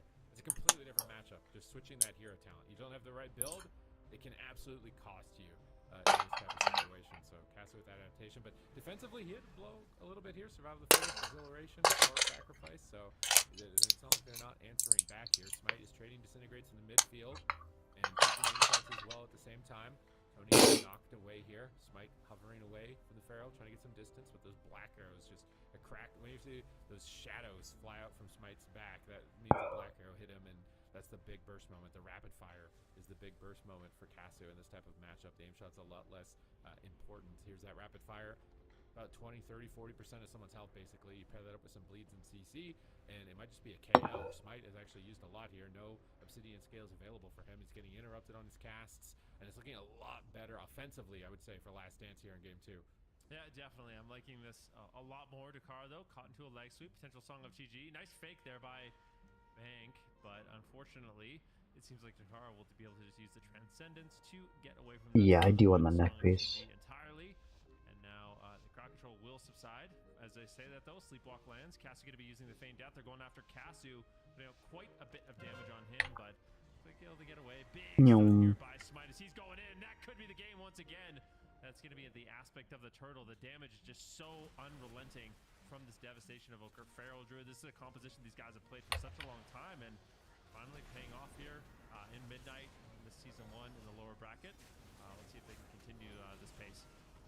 Volley swap on Cassidy here, so that volley gives an instant aim shot with lock and load to the Marksmanship Hunter, so he's going to switch to the Feral Druid with that, try and keep pressure. Wailing Arrow, this is the big moment here, as Casu is trying to blast Smite. Smite uses Time Stop to immune it, but he has to come out eventually. He's still in the middle of the match. Casu has a rapid fire here. It could be deadly. He's switching his attention, though, onto the Feral Druid. It seems like he's disengaging in the midfield. He's kind of low.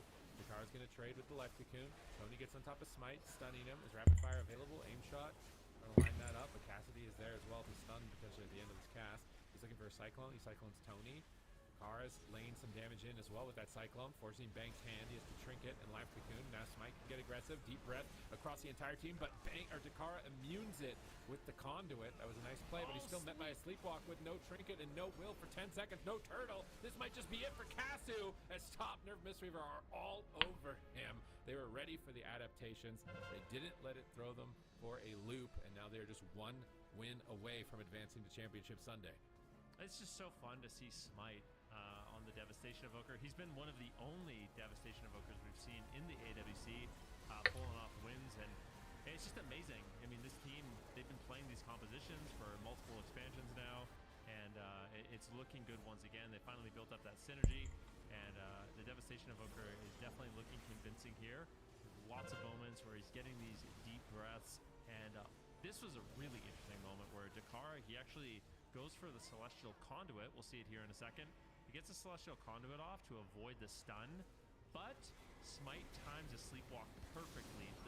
Right as soon as the conduit ends, he's just into a sleep, nothing he can do. He gets Cyclone out of that, and that's going to be the game. But Card did his best to try to outplay that crowd control, but Smite just was one step ahead, managed to find it anyways and secure the win. All right, really well done here. Adapting to that, not backing down from the scary damage that is available with that Dark Ranger Marksmanship Hunter, and now you're down 2 points. They fought tooth and nail to get out of that last series against. Yeah, they probably need to switch back. They're down bad, man. Like their teammates left them, they moved on. They've only got 3 players. They're still trying to make a run for it in like the biggest year for AWC. I feel like in some time with as far as stakes, like a live tournament, a trip to California at the end of this road. So can they manage to pull this back and reverse sweep? They have to do basically what their opponents in the upper bracket did with the reverse sweep that we saw from Streamer Zone against them. Can they actually do it? Can they keep their momentum in this type of situation? Because otherwise, if they're too hot-headed, if they get too tilted, if we want to blame the meta too much, I feel like they could just completely fall apart. We'll not see them anymore, at least for this week. They will have to come back next week, hopefully better, stronger, faster. Because in this situation, it seems like Smite, Cassie, and Bank, they were ready. They were ready to adapt, didn't falter to that early aggression and early burst from the marksman, just kept a level head and still kept the as well as far as pushing for crowd control. Fuck you, Master Snow Sprayer. Scared this matchup and run away. That push that he made on Dakara earlier on with the deep breath, baiting his conduit, and then sleepwalking him across the map with the hover as he moved away from his port. That was really clutch from Smite. I think Smite is like, I want to say maybe the best Devastation Evoker. I'm trying to think if there's a better one at the moment. I feel like Smite, every time we see him, is really impressive as he knows these little tiny matchup details like immune frames with deep breath. He knows when to be aggressive. He's not just randomly flopping. The time stops are really clutch from him as well in a lot of these situations. And a lot of players haven't decided to like allocate time to Devastation Evoker when it comes to tournament play. A lot of players are just, no, I'm a mage or maybe a boomkin every once in a while, or warlock their meta, but Smite sticks to the Devastation. Nope. Through and through. We do know that the combat visage is going to be coming in for Evoker. I feel like Evoker stonks are they're going up quite a bit here. It's going to be a lot more. You know, people love their transmogs, and one of the unfortunate things about Evokers is it can be very, very difficult to make a nice transmog or show off your transmog where you are in the, the Drac tier form.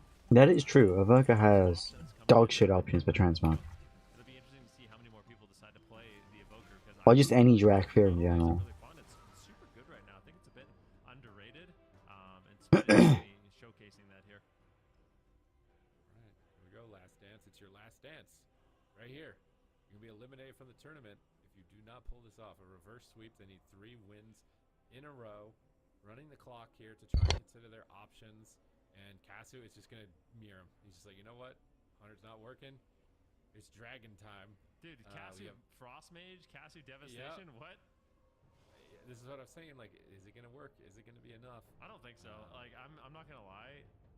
This reeks of desperation to me. If Last Dance pulls this off, I'll be incredibly impressed. But it's like you said, Smite, he has been the devastation. Like, oh damn. This is a bold pick from Last Dance to try to mirror match this. And if they win, I don't even know what that says. Kasu is just the best multi-classer, I guess. But I don't expect them to win this one. One with the mage last time. Maybe but that was in a mirror. Yeah, you know? was he gonna mirror like Raikou? But at the same That's time, like mirroring Raikou on mage, you know, doing this into Smite. You talking about the blind one? This year probably have never played a mirror. This matchup, I think this matchup has never been played in tournament format for sure. Yeah, I've never seen it. Probably also on the ladder. I don't think about it in 3v3. How many times has this comp played a mirror match on the ladder, or just this might literally be the first time that this comp has played in mirror. How many years of AWC? How many years of World of Warcraft? We're actually still having a new World matchup. first. This is world first right here. Oh, the other one? Okay. Feral Mistweaver between these two teams. Death Feral mixed with a wild comp. What the fuck? I think that's the elite set he's got there, and it's got a nice little shoulder animation as well. The glows coming off the shoulder pads, or maybe that's just the set because we can't transmog anything right now, can we? That's just the base conquest set. That thing looks insane for the base conquest set. Oh, it's nice. Can we see that neck? What is that neck? Oh, his actual neck. I was looking at his dragon, and I was like, what do you mean there's nothing there? Okay, just I think some of the players are using like the raid neck. that has like a shield on it or something like that. I thought it was a crafted embellishment. Would I care if it was the blind one? Yeah, because the blind one can't see. I don't You think know? he's playing it. So it's unfair to bully the blind one. What is Voidstone Barrier? But the other I think one, it's an embellishment. that one can see, so it probably deserves it. Has the embellishment, but I'm pretty sure maybe it is a raid item. But I know it's some type of embellishment. You know, I think it's supposed to be on the neck piece, but if you can craft it, it might be able to be on other things too. It's been nice. Oh, we're zooming into his neck. Ben definitely saw something on the neck. Zoom in. Yeah, This guy definitely trains neck. Like that is a very sturdy neck. Goes to the gym. Like his neck is thicker than every other part of his body. He does not skip neck day. All right. I mean, yeah, just flying around the arena needs to make sure that that head is nice and He doesn't sturdy. crash into anything, Yeah. right? Like if he crashes in, he's got to have a strong neck. It could be bad. Exactly. All right. You really think that The Last Dance has a shot here? I'm thinking this is a blowout. Like I know, like I just have to be honest. Like I don't know how they're gonna win this mirror match. Like I think Tony's. I don't think anyone knows how this mirror match is supposed to be played. Okay, let me ask you that. Okay, let's just assume they both. Who knows the ins and outs of this composition more though? Who knows the win conditions and how to you know what I mean? Yeah. But at the same time, it's Devastation Invoker. You know, when I'm recommending that to players in my stream, like, you know, this is good for a newcomer. So, like, maybe they can shore up that, and Kasu can actually make this happen. Regardless, the gates are open. There's no going back. It's been locked in. Can Kasu on Evoker match Smite? But what jewel crafting recipes do I not have? From Smite. Can Kasu just day one out of nowhere on a dragon pull this off? He's just deep breathing through the skies and immediately popping damage here onto Smite, but he is met by an incapacitating roar. He's still just really aggressive. Kasu is just playing in his face, playing with confidence. Going Oh, for the was second charge, banned, deep yeah. breath to try and find somebody with it. I don't know why his character's running through the air like that, but Okay, I get that from very energetic. He's gonna Harandar. finally be met by a stun. Will he just flop in the first stun of the game on his debut on Devastation Evoker? Just disintegrate after disintegrate. That's not bad. Going after Smite and trying to stay aggressive. Actually, on the back foot a bit. And they do pull the first life cocoon. Yeah, and they get a nice Cyclone too. You can look right now, Tony and Cassie playing very aggressively here. I think Smite, Cassidy, and Bank may be playing a little bit more calculated, but I feel like for Last Dance, the all-out aggression strategy is really good, and it might catch them off guard. The damage is quite overwhelming right now. At the same time, Cassie's getting low. He gets caught into the stun. Smite is there. Big disintegrates. And that will be the first life cocoon from Dakara traded in the game, as both teams are looking stable at this point. But it seems like the Devastation Evoker will be the main focal point Interesting. for both these teams. All right, Smite, Fire Breath lined up here on the Kasu into the Eternity Surge. Developing a lot of essence to spam Disintegrate. Oh, that drops some Void Scar. Okay. I feel like Last Dance aren't looking too bad. And that drops from They're Valorant. controlling the pace of the game. Nice time stop from Kasu here. Immuning the push. He looks like he's decently familiar with it, but the triple stun. No trinket. Match point. Is it bye-bye? Dakara trinkets. He's trying to power through it. He manages to save Kasu. Once again, by the skin of his teeth. Against the wall. Facing elimination. In rock bottom. Trying to rebuild their team here in the competitive AWC scene.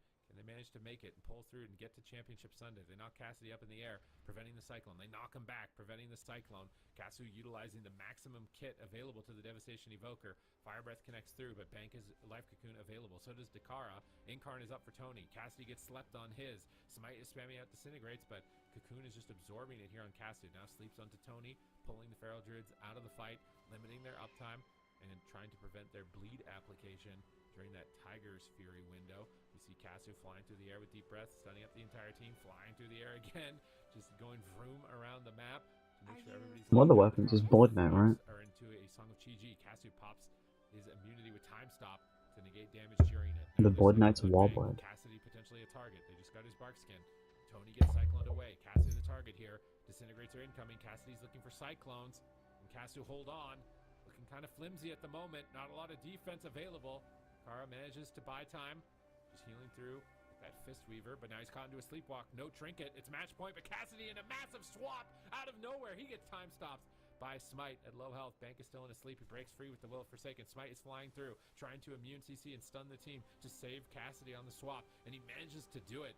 I mean, this is an even match at the moment, but once again, crowd control comes through. Kasu trinkets and time stops to immune, but that Song of Chi-Ji is lasting so long. How are you going to survive, Kasu? You can't.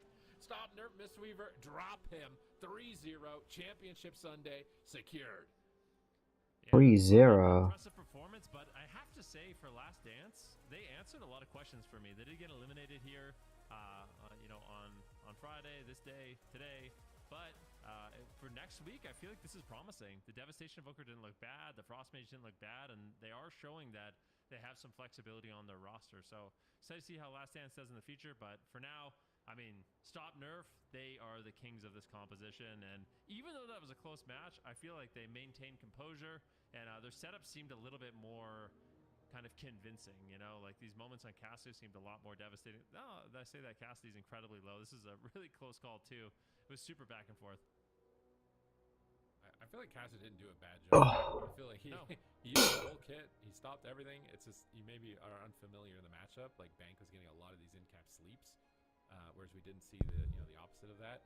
Opposing side, it was always Dakara trinketing something and trying to react in the mid game, at least from my observations. And I mean, Last Dance have a lot to consider for the second cup. Like, are they gonna just access the Cassio on different specs and have a 3-player roster? Or are they gonna pick up a 4th who can be a main on one of these roles if it's necessary? Because I don't think the meta is necessarily locked in, right? Like it's like Goblins. the best melee and Goblin D's nuts. Plays Outlaw, but then Outlaw didn't work for Bryn Hitty, so like maybe Windwalker's actually still good, but Feral's still doing really well too. So like, what's going on? And then in North America, there's Warriors. So like the healer meta feels a little bit more solved as far as like Mistweaver and Holy Priest, but when it comes to the DPS, I don't think it's 100% dialed in. So if you're a 3-player roster and you can't flex a lot, depending on how people are adapting, I feel like it's going to be such a disadvantage. Yeah. I mean, 3 players is, I think, just always going to be a disadvantage, except the fact that maybe you're a little bit more practiced on your one comp, and yeah, because you don't have the options, you're kind of forced to play it. But yeah, and it, like with how many different specializations we're seeing played out, got him. You said is going to be super important. But I think, you know, if Tony could also play Rogue, if they had like Feral and Rogue, and then Cassio had all these different range DPS, I feel like that would give them so much depth on their team of compositions that they could run. Yeah. You go. I just agree with you, Ben. Basically, it was all I wanted to say there. I just feel like they got to get a 4th. I do feel like they've shown that they're kind of like you guys have been saying, not afraid to adopt, not afraid to try new things like we've seen today. So, like you guys have been saying, I'm excited to see these guys hopefully return for cup number 2. But nice 3-0. Do you feel like they did better on Dev Evoker Supatees than you were initially expecting? I think so, yeah. I mean, I was expecting like he's just gonna flop or something, but the entire kit was used there. There wasn't any like glaring mistake. I think maybe no PvP signs. Overall strategy thing, like a game sense thing in that matchup that maybe they were lacking as far as like mechanical skill, you know, on Cassio. I feel like he was doing the things Devastation Invoker's supposed to do. There wasn't something like missing, you know. It wasn't like he was baking a cake and he didn't put the egg in or something. Like he had all the ingredients there, just not able to finish it off. So unfortunate for them here that they're out of the cup. But stop nerf Mistweaver. They're not going to stop. They're going to continue into championships. What's the shield look like? They certainly are. So really excited to see what they're going to be doing to the rest of these teams. So we will have to wait until Sunday though to see stop nerf Mistweaver once again. We've only got one more series left, but before we do get to that, not only have we been seeing some creative plays and compositions so far here in cup number 1 of the AWC, we've also been seeing some creative housing. As you guys know, housing did come out with midnight for midnight, and we've seen so much creativity so far from the community. So it is time for Front Door Friday. On the Twitter account, you guys have been submitting your Front Door Friday, basically your housing builds, and here's one we're going to be taking a look at today. This is from Rock and Stone. Oh, it's made from rock and stone. Okay. Mountain King. This is living up to his name. This is really good. It's a dwarf. It's a dwarf face. You're just introduced by this giant dwarf idol sick. In the house. I feel like that is pretty rad right there. How did he make the helmet? Like, what is? A bunch of spheres. It looks like the platforms that you can use, plus like some rocks, like some cobblestones maybe that are blown up for the beard. And then there's like the lava lamp thing. There's so much going on in this. This is so cool. It's like a Titan dwarf, a Viking Titan dwarf. I don't know how people are so creative, honestly. Like, it's just amazing the things people come up with. My like, go ahead. No, I was just gonna say, like, my house is literally just like, oh, I'm gonna make a kitchen, and it's just like a table and chairs, and I'm like, wow, good job, Elliot. You know, it's like, it's embarrassing, honestly, but. I like, there was one that came out this weekend. It was a CSGO map. Did you guys see that? Dust? Yeah, that was one of the Oh yes, someone remade the entire Dust map in fucking WoW housing. Yeah, if you guys would like to submit yours, you can head on over to that thread. Hashtag front door Friday. We'd love to see your housing builds. And let us know how you guys have been doing in housing. Because like you guys have been saying, it's been really cool to see what people have created. And I feel like people just keep raising the bar higher and higher, as they do here with the level of competition in AWC. So we're going to head to a break. When we come back, it is the last series of the day. It is Streamer Zone GG versus Dobob. We will be right back. See you soon.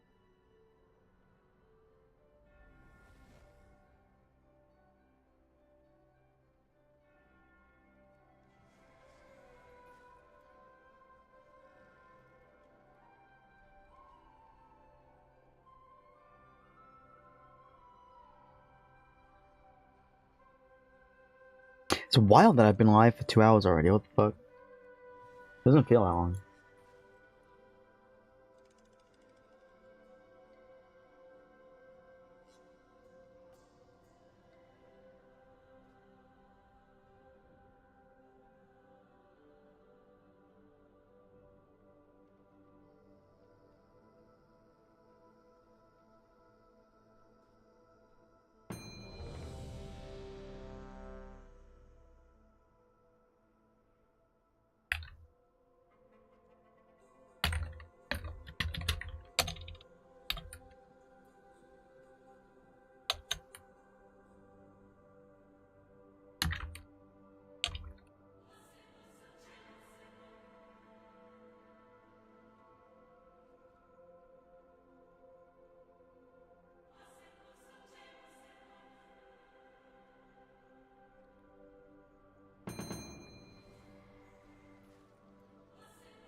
Can I sell some blah, blah, blah. Can I sell stuff to this guy? Yeah, I can. I had a stroke trying to say that.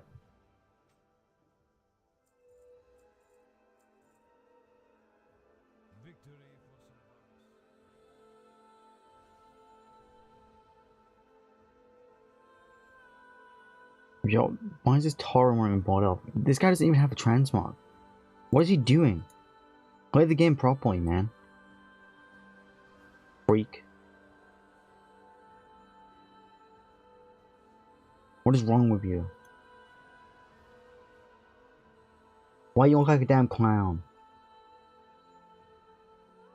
I'm getting annoyed. We need to get rid of this guy. He needs to be excommunicated.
Yo, get shit on, bud.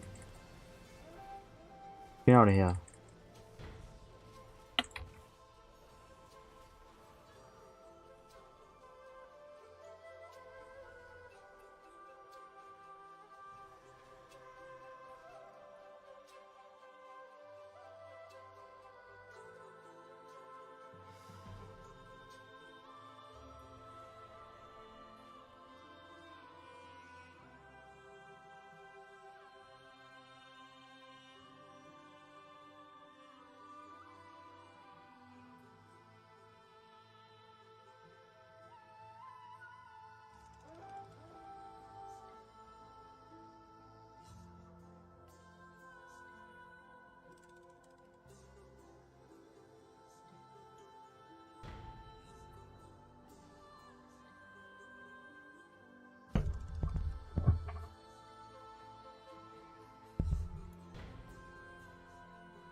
Look, he's kind of looking at him. Fucking Bear Mount. Fucking Bear Mount is it? The Grizzly Hills Packmaster.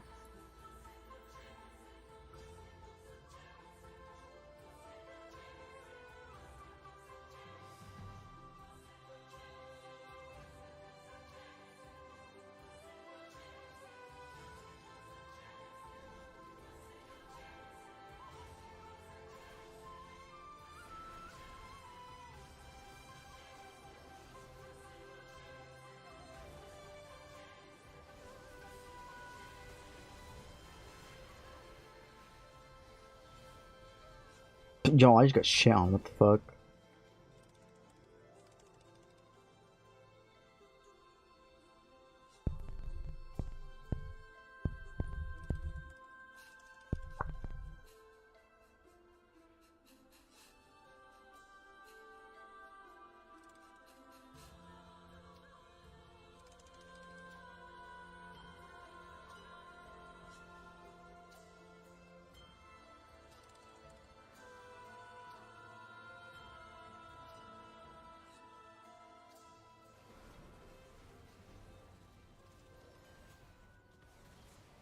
Hello, everybody, and welcome back. We're here in the last series. Bro, I ain't still a fan. I'm having fucking GG versus Doba. We didn't get to see sweats. earlier, unfortunately, Zico. They did have a bye due to one of their teams And hot flush. day, but now we get to see them hopefully shine here in this series. Zico, what do we want to be looking out for from either side? I mean, Dobob, kind of a contender last year, and Streamer Zone's roster also, like, you know, contender AWC players. So it's one of these teams is going to go home, but my main thing that I want to watch out for is P-Make going up against Tessia. He just went up against Maro, and now he's going up against Tessia, which is another, like, really tough mage. I think, like, just being a mage in this weekend's competition is actually crazy. There's so many good mages that you have to play against, so I'm excited to see kind of that head-to-head, how it plays out. The Nala Brunhiri maybe matchup as well is kind of the same thing as well, but in reverse for Nala, where he kind of gets to be the less experienced AWC player going up against, you know, Brunhiri, who's a bit of a veteran. So yeah, I'm looking forward to that. Ooh, okay. Chat overwhelmingly on the side of Boom. So, Zico, Ben, you guys have your own rivalry here on the desk in terms of predictions. Who wants to go I'm not going first? first this time. Zico's been copying me all day, so Okay. it's his time. I have an idea. How about I go 1, 2, 3, go, and then you guys say your predictions at the same time. You just say the team name? I'm not. He can go first. I'm not going to copy him. Zico? I'm not going to copy you either. Okay, I'm gonna count to 3. All right. 1, 2, 3, go.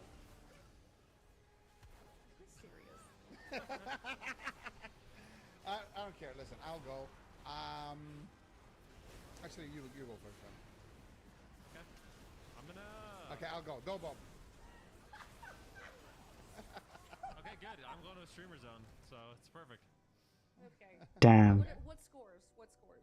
Yeah, elaborate, Zico. Yeah, elaborate, Zico. Or Ben, like don't all jump at once, you know? Actually, maybe I go streamer zone Okay, as well. you cannot I change. hate this so like- much. I hate this Well, so much. Okay, so streamer zone, outlaw rogue. I'll just go Dobob 3-2. Okay. Dobob 3-2. Dobob 3-2. I could see the logic. Ben thinks the streamer zone outlaw rogue is going to be the X factor here, and it's going to pull in the win. Am I wrong? And Zico thinks that Tessia and his ice walls will be the thing that secures the wins, and we know how this goes. But I think streamer zone. I feel like P makes hungry on that mage. You know, their team's good. Also, I have faith in the elemental shaman. I think elemental shaman Jamie on that, something that they could run with Brunhilde maybe on Windwalker monk or outlaw rogue into the mage teams, into the mage comps, and I feel like Dobob, they really only do have those mage setups. So you're going to be playing Feral Mage as well as Rogue Mage, and I think Streamer Zone can kind of reliably pick the Ellie Shaman, maybe go for the mirror match. I wouldn't hate it. I think P-Make and Brunhilde have a lot of potential as a Rogue Mage duo. Oh, damn. I got shit on. This is tough. We haven't seen the new Dobob, so it's hard to make a prediction, but I think I'm also going to go on the side of Streamer Zone GG here. I think I'll do 3-2. two, though. I think it's going to be a close series. I think Dobob certainly has it in them. Obviously, like I said, we didn't get to see them play earlier today. It looks like Supatees is also 3-1 in favor of Streamer Zone, so they certainly could prove us wrong. We are into game number 1, though, of Streamer Zone versus Dobob. Okay, so Frost versus Fire. We've mostly only seen like the Fire Mage mirrors, but Tessie seems to really be preferring that Frost Mage with the Pharaoh Druid. So going to be focusing on a lot of control with Novas and Polymorphs, as well as Flappers getting Cyclones. So I think this is going to be a very controlling match here from Dobob, and Streamer Zone's going to have to find an opening to kind of punch through. Yeah, let's see it. Tessia on the across mid right now. We got a blind onto Relza, and both of these heroes, of course, playing the Monk. So it is pretty even so far in the opening stages. Incarnation being popped here by Flappers, looking for some damage. They're going to immediately... Oh, he encountered early. Wow. I just said that. But he's actually getting pressured hard here by... But then again, I'm not a professional, so... Life Cocoon is going to be traded here by next. And now here comes the setup. Kiljo onto Relza. Can they get the follow-up? No. Flappers is there with a swift kick on the Polymorph, but they continue to chain there with the paralyzed Tessia solo forced into the first ice block. I love the Outlaw Rogue into the Mage, because right now, Mage feels really strong into subtlety. You can just blink out of the stuns. You can mass invis to create gaps in the stun lock, but Outlaw seems different. Brunhilde, though, might just get dropped. He's in trouble. Trinket and Cloak of Shadows, so some major defensive cooldowns coming in from Brunhilde right now, and I think he's playing Orc. He's stacking versatility, but he's still just getting shredded in this match. Yeah, beautiful counter attempt there, and they did get his evasion earlier on as well. So one team focusing the Rogue, one team focusing the Mage here. See how it ends up developing here in the match. Here comes the combustion though from P-Make, big damage potential on Tessia, realizing that he is in a little bit of danger. It's going to blink back towards the pillar. They could swap the Flappers here for a moment, but no, it's going to be a paralyzed Song of GG coming in onto next. Leg sweep there on, huge damage here onto Brunhilde. He might just go down actually. Beautiful leg sweep there on the Will of the Forsaken of next. Nice push here coming in from Dobob, but Tessia still not out of the woods yet. Flappers trying to peel for his Mage here as well. Looking for some Cyclones. Can they find it? There it is. Kiljo now onto Flappers, but they got P-Make in a Cyclone. So Tessia still dying remarkably here in this position. But now it looks like everyone has recovered on both teams, and they're looking to make the next push here on the side of Streamer Zone. And Brunhilde got a lot of between the eyes resets there. He was just, using his pistol, attacking Tessia from range, and they managed to get the Ice Block and the Life Cocoon. Now Tessia is really vulnerable here. Combustion is almost up here for P-Make. They don't have Adrenaline Rush, but that Combustion and Brunhilde's damage might be enough to actually take Tessia down. There is a clear opening here for Streamer Zone. Combustion gets ripped immediately, and Tessia realizing he wants none of that. He's just going to be line of sighting, trying to get away from P-Make as much as possible. But P-Make is there. Beautiful Ray of Frost. Excellently done. The wall! Did the wall actually block anything? There was a wall down, but I don't know if it actually did anything. It was a Tessia wall, and it led to a kill. So I'm going to go ahead and say yes, it did. We'll see. The Ray of Frost as well. Isolated target once again. Beautiful stuff here from Dobob. Nice setup, and maybe that's one thing that, because I said that during the last series where we saw Outlaw Rogue, that we didn't really see the Outlaw Rogues really pushed in any of the matches, but this was way earlier when Tessia had to use his Ice Block. Tessia had to use his block there, and then here, this was the close call as well. They got the leg sweep there on the Will of the Forsaken of next. Almost taking Brunhilde down, but just to survive, and then I guess this will be the kill here. So next actually porting away. Oh yeah, so it does. I mean, it didn't do anything. It isolates him. It just existed. Go into Relza though. So yeah.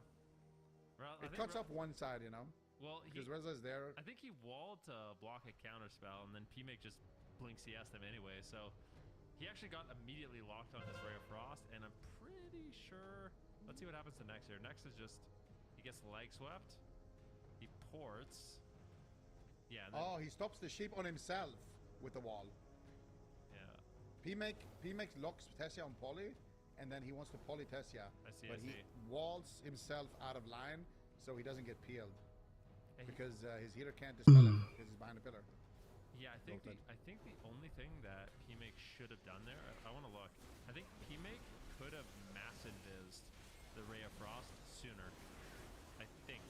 So let's take a look. I think mass invis because he uses it late here. So Mass Invis is up in just a few short seconds. Here's the polymorph he gets counterspelled on, and he needed a Mass Invis. Better global is just Mass Invis right there. Instead of shimmering and trying to get line of sight, if he just Mass Invis immediately, I think Brunhilde maybe could have lived there. It would have been close though. Damn. Go to Crazy. The wall. Go to the wall. It was one of those walls where it gave you the kill, but you could like it's you know, it takes a slow motion kind of replay to actually see why it got you the kill. I'm still not, even with slow, I'm not convinced it did anything, but What do you mean? He was getting sheep there. Like it literally interrupted the sheep. yeah, that's It true. interrupted the sheep on himself. Right there, he would have gotten sheep Yeah. out of the counterspell. I feel like Fumake was a little but quicker yeah, with he the could- Mass he Invis, could- but yeah. Not debating it, but still mage diff. All right, and that's why I put 1 in the prediction, you know. But I honestly, I kind of want to see the gearing. Games are ending quick, man. How Brunhilde is gearing? Is he just stacking? Maybe because the damage switch. Doesn't look like he's going way more haste oriented. So maybe that's something that he wants to do is just be more of a tank, like literally just straight up copy what Waz was doing, play 40% versatility, and just not be a target in this matchup. Yeah, maybe we can take a look at that. But now we're going to Asherman's Fall, home field advantage for Flappers. What do you think we see? Do you think we just see the same comp locked in? Do you think Dobov was happy with the way that game was going, aside from, you know, like getting that finish? Like, sure, it could have been prevented. Let's just agree that kill could have been prevented for sure. Do you think Dobov should lock in the same thing? I don't mind it. I mean, they're so good at this composition. This is one of the ones that they really popularized, and when everyone was kind of playing Feral Mage, they were kind of the kings of that composition, dominating everybody. So if they can win with it, I feel like they can just lead with their best foot once again and try to just outplay their opponents, because they are such a highly skilled team that, you know, pulling off plays with the ice wall. I might get rid of spell warding. Those opportunities, especially punishing Brunhilde in this matchup, it looked really good. So we don't have to speculate anymore. They will be playing it once again, and of course they have Nala on the bench as well. Phenomenal rogue, which does give them some options. But I feel like in these matchups we're seeing a lot of the mages opt for fire, and Tessie is still just kind of locking in on that frost. Yeah, it is very interesting. Tessie favoring the Frost Mage, but I feel like it kind of works. Ooh, now okay, this is very, very spicy. Streamer Zone locking in the Outlaw Ellie. I'm telling you, I'm feeling the Legion Outlaw meta. Ellie? I'm feeling the Legion meta. Jesus. I'm feeling it. We're seeing liking like Outlaw Frost Mage, we're seeing Outlaw Fire Mage, we're seeing Mage Feral, and now we're seeing Outlaw Ellie Shaman, which was just such a OP comp back then. I'm liking it. That's an old one. Jamie was somebody who played that a lot. Like, Jamie has a lot of experience playing Outlaw Ellie Shaman, so it's going to be exciting to see. You know, this is a comp that can just absolutely destroy you. Just small CCs. A lot of the time, they can just do a gouge from the healer into a capstun and just like kill somebody in a kidney shot, or they can do those kidney shots on the healer and follow it with hexes. Like they have a lot of options, and a lot of like just the scariest thing about Outlaw Ellie is the instant burst. Like just out of nowhere, the Ellie just pops off and somebody just dies, you know, while the Outlaw pins them down. So I think it's a cool comp. I don't know how good it is, but yeah, I don't mind it. I like it. So I kind of mentioned it last game, but mages in general are pretty good into subtlety rogues. So not only do you have Mass Invis, which is some new tech all the mages are running this expansion, well, it's some old tech that has become new once again, you know? It's like when fashion 20 years ago comes back into style. These Mass Invises are really good for just like creating gaps in the crowd control chains. And then in addition to that, if you're playing Blink, which Tessie is, he can just blink out of the stuns. The kind of soft counter to that is Outlaw. You're not really cooldown based. You just have really good consistent damage. You don't rely on Okay, so spell warding. range damage as well. So the idea of like using an Outlaw Rogue and an Ellie Shaman to kind of soft counter the mage, this could be something that works. But at the same time, Ray of Frost is just so devastating. Tessie is really good at weaving in his different schools of magic as well. Like when I mean, I could keep spell warding and put it on one of these. That, then all of a sudden he is getting the polymorph. Where or vice versa. But, Cast a ray, it's they'll just cast a polymorph. And if it's you just do that, Bob. all of a sudden he's casting a ray of frost. So lots And I'll of put things that on there. Tessia can do in this But matchup. make sure I have do click think he's casting gonna be on. under a lot of pressure this game because this isn't the type of damage you can really avoid. Do I have it on? Shaman is kind of Yeah, I do. unrelenting with the pressure they bring. Yeah, and also a lot of interrupts, just like a lot of like micro CC and a lot of ways to interrupt the healer and the mage too. So it's definitely annoying to play against, but we'll see if they can navigate it. I feel like if they can pin down the Ellie Shaman, they can definitely do a lot of work. If they can actually pin him down and get a ray off, but it's gonna be up to Flappers. I feel like Flappers needs to make sure that this rogue is in CC when they're going for the Ellie Shaman, or make sure that they're stunning the rogue and getting big kind of openings on the rogue as well when they're actually trying to take. I need to be I flying. think this is gonna be a really close series. Both teams definitely bringing some comps that we haven't really seen yet, so not sure exactly how it's gonna all play out in the end. But Wrong I'm area. here for it. Things you love to see. The old school compositions, Feral Mage, a little bit of Outlaw Ellie, the classic combos, you know? It's been a really fun first day for the AWC. And this is just an amazing matchup too. We've been talking a lot about like these kind of mage head-to-heads. Unfortunately, PMake will be subbed out. They're bringing in Jamie on the Elemental Shaman, and yeah, I think it's going to be a really difficult matchup here for a Frost Mage. I would definitely not want to be going into Brunhilde and Jamie playing my mage, but we'll see if Tessia can navigate that storm. Yeah, and also, I mean, we got Nala on the bench too, so Dobob using their delay timer. Emergency. What do you think they're setting up for the Ellie Shaman? Emergency race change right now. What race would they even go? Yeah, Night Elf? I guess Ellie Shaman? Yeah, I have no idea. Maybe Night Elf. Dwarf? I think Dwarf could be good. Into Outlaw Ellie? Yeah, I don't know. I don't know either.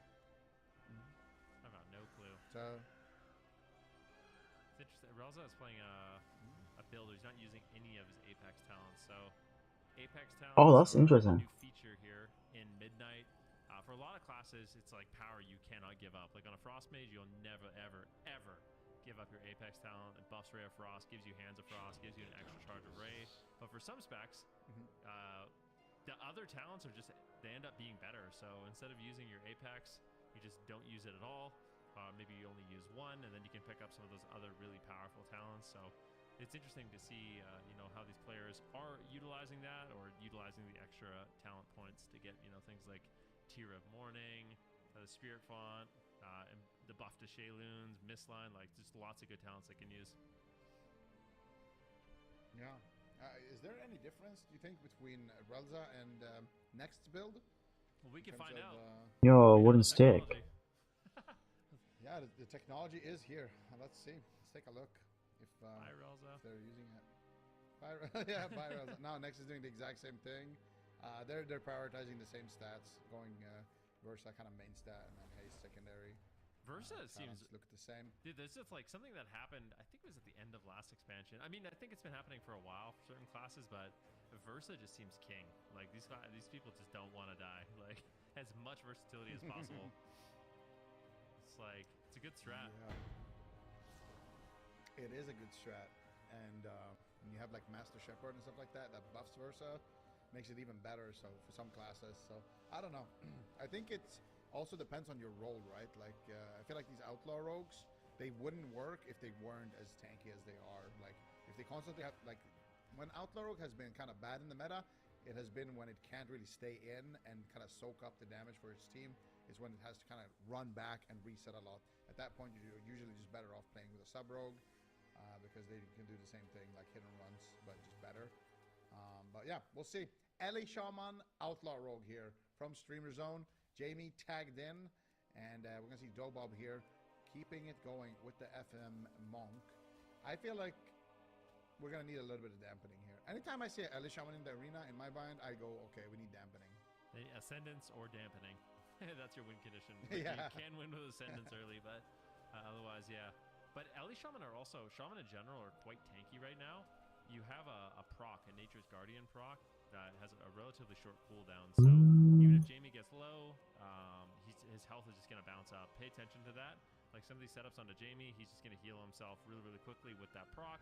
And it makes going after a Shaman kind of difficult. Brunhilde eating a full Ray of Frost early on.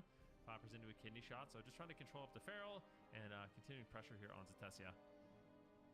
Yeah, and already they had to use some cooldowns there, but still holding on to that Cloak of Shadows, still holding on to Advantage. So Brunhilde not going to be too scared in this position. Now it's going to be Tessia on the back foot, linking away, trying to get some distance. Nice fake cast there on the kick. Resummoning his Water Rally. Brunhilde now in a full stun. There is the Life Cocoon as well onto Tessia. There's the Paralyze now on the next Song of GG. Look at Jamie. What a nice play there. Sick. With the gust of wind into the knock there, just to reposition and then to interrupt the CC attempt there. Really nicely done there by Jamie. And also, they're going to have the Tremor Totem here to potentially get out of some of those songs. So really nice for Jamie as well.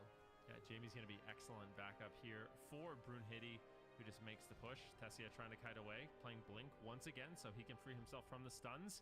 But Outlaw doesn't even have that many stuns to begin with. Big Ray of Frost here on the Brunhilde. Could be Cloak of Shadows and will be. And the Ray of Frost, that is the heavy hitting ability for Frost Mage. It's what you have to look out for. And unfortunately, I actually feel like Fire Mage is really good into Frost Mage because of the Mass Invis. You can drop the target of that Ray of Frost. It's a little bit of a soft counter, so not having the mage can actually be difficult here. Jamie's going to have to do a really good job with his groundings, as well as his wind shears and lassos to shut that ability down, because if Tessia can channel full Ray of Frost, he's going to be lethal in this game. Tessia getting very low in that position. Actually sheeped Jamie, but still able to force that ice block. But here comes the stun, here comes the Ray of Frost, Song of GG being casted. Big damage, but it will be responded to with the Life Cocoon there onto Brunhilde. So still good trades being made here. I think that was a Tremor Totem as well from Jamie on that CC. But look at Flappers, left alone there behind, and he's taking some damage, but now has the Incarnation active, looking for the setup. He gets kidney shot defensively there by Brunhilde, just to slow down his Incarnation push a little bit, but now Flappers doesn't really have any more damage available to him. But there's the Life Cocoon. Tessia looking for the sheep onto Jamie. You get the Paralyze onto next. You get the stun. There's the leg sweep as well. This is looking good, but Tessia unfortunately out of line of sight, not going to be able to connect any of that damage, and that means that the push is not going to net them anything. That was a really good step there by Brunhilde to go behind the pillar, because if he got a Ray of Frost there, that could have been lights out. Ooh, second ice block. I think that was the Ascendance there from Jamie as well. See him, just his damage is sky high. Playing the 2-minute Ascendance, so not going to be as powerful, but he'll have that cooldown to punch through a little bit more often. And Tessia, this is awkward. He's got no ice block for quite some time. Full Ray of Frost channels, but I think Jamie's going to be okay. They just decide to trade out the Life Cocoon.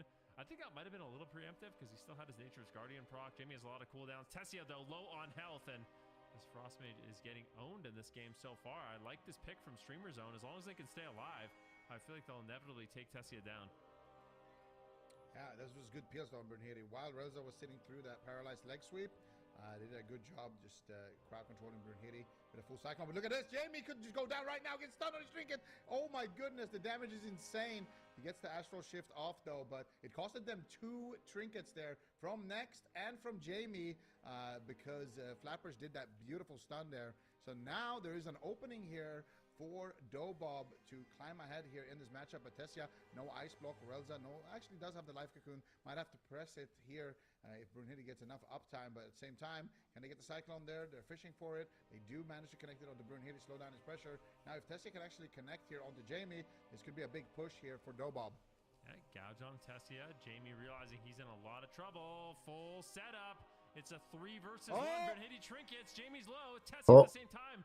Low in health, he's going to just burrow underground and continue this pressure here onto Tessia. Bloodlust comes in. Big damage from the side of Streamer Zone. Can they take down Tessia? They get the Life Cocoon, and now an Ice Block has rotated back up. And now all of a sudden, turning their attention from Brunhilde onto Jamie, this has worked out way better for Dobob.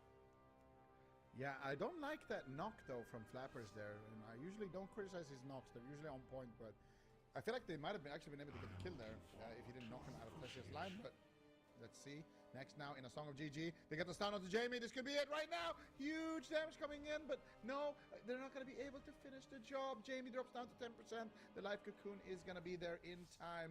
And next trinket and Jamie's trinkets are slowly rotating back up here. And now Tessia, though, still has an ice block. Might have to press it right now, and he will. Huge damage coming in response from Streamer Zone. All right, here we go. Tessia going for a polymorph, but doesn't have an ice block for quite some time. Ascendance still not available here for Jamie. He just used it to get that last ice You block, won. so cooldowns traded equally for both of these teams. Brunhilde now caught into a stun. Nice ice wall here. Tessia, what is he going to be able to get done with that? Brunhilde is low on health. Paralyzed on Next, but looks like he will be able to stay alive. Next, greatly ahead on mana in this situation. Life Cocoon trades out here for Relza as well. We'll have to see how many stacks of Manatee these two Mistweavers have available. Double leg sweep, and now Brunhilde is all alone. He uses the Cloak of Shadows. He is on the run, but I think he will live, and you don't want to leave Jamie open for too long in this match. I'm still worried here for Tessia.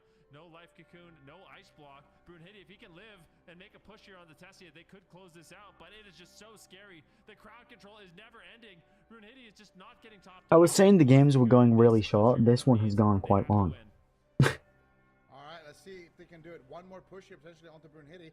Could be enough to close out the match, but Tessia in so much danger right now. Reza with no Life Cocoon manages to get a huge heal there to connect it onto Tessia, but they need to get something going offensively right now. Wind Shear onto Tessia, summon Water Rally. He fake casts the kick, gets a sheep on the Brunhilde. Water Rally comes out, he gets a resheep there on the Brunhilde. This could be their push now onto Jamie. Do they have the stuns? Do they have the damage? Jamie pre-astral shifts, reading the situation, being in danger, but now they're going after Brunhilde. Song of GG coming out there. Brunhilde in a full maim stun. Huge damage. There's the leg sweep as well. Next is going to drink it out. The ice wall comes out as well as the ray of frost, but Flappers randomly getting swapped to taking so much damage. They're leaving Jamie open, and they are paying for it on the side of Dogbob, but the counterspell snuck in onto Next. Can they get something for Oh, he's dead. Oh, that was a good cocoon. And he is going to survive. Next, another miracle from Next, but Jamie could be the next target here. He's got no cooldown. He has to pre-burrow this next stun, or it could be lights out. Big damage from Jamie, and I think they could go after Flappers. Now go after Tessia. They get the Life Cocoon. Can they get the Ice Block?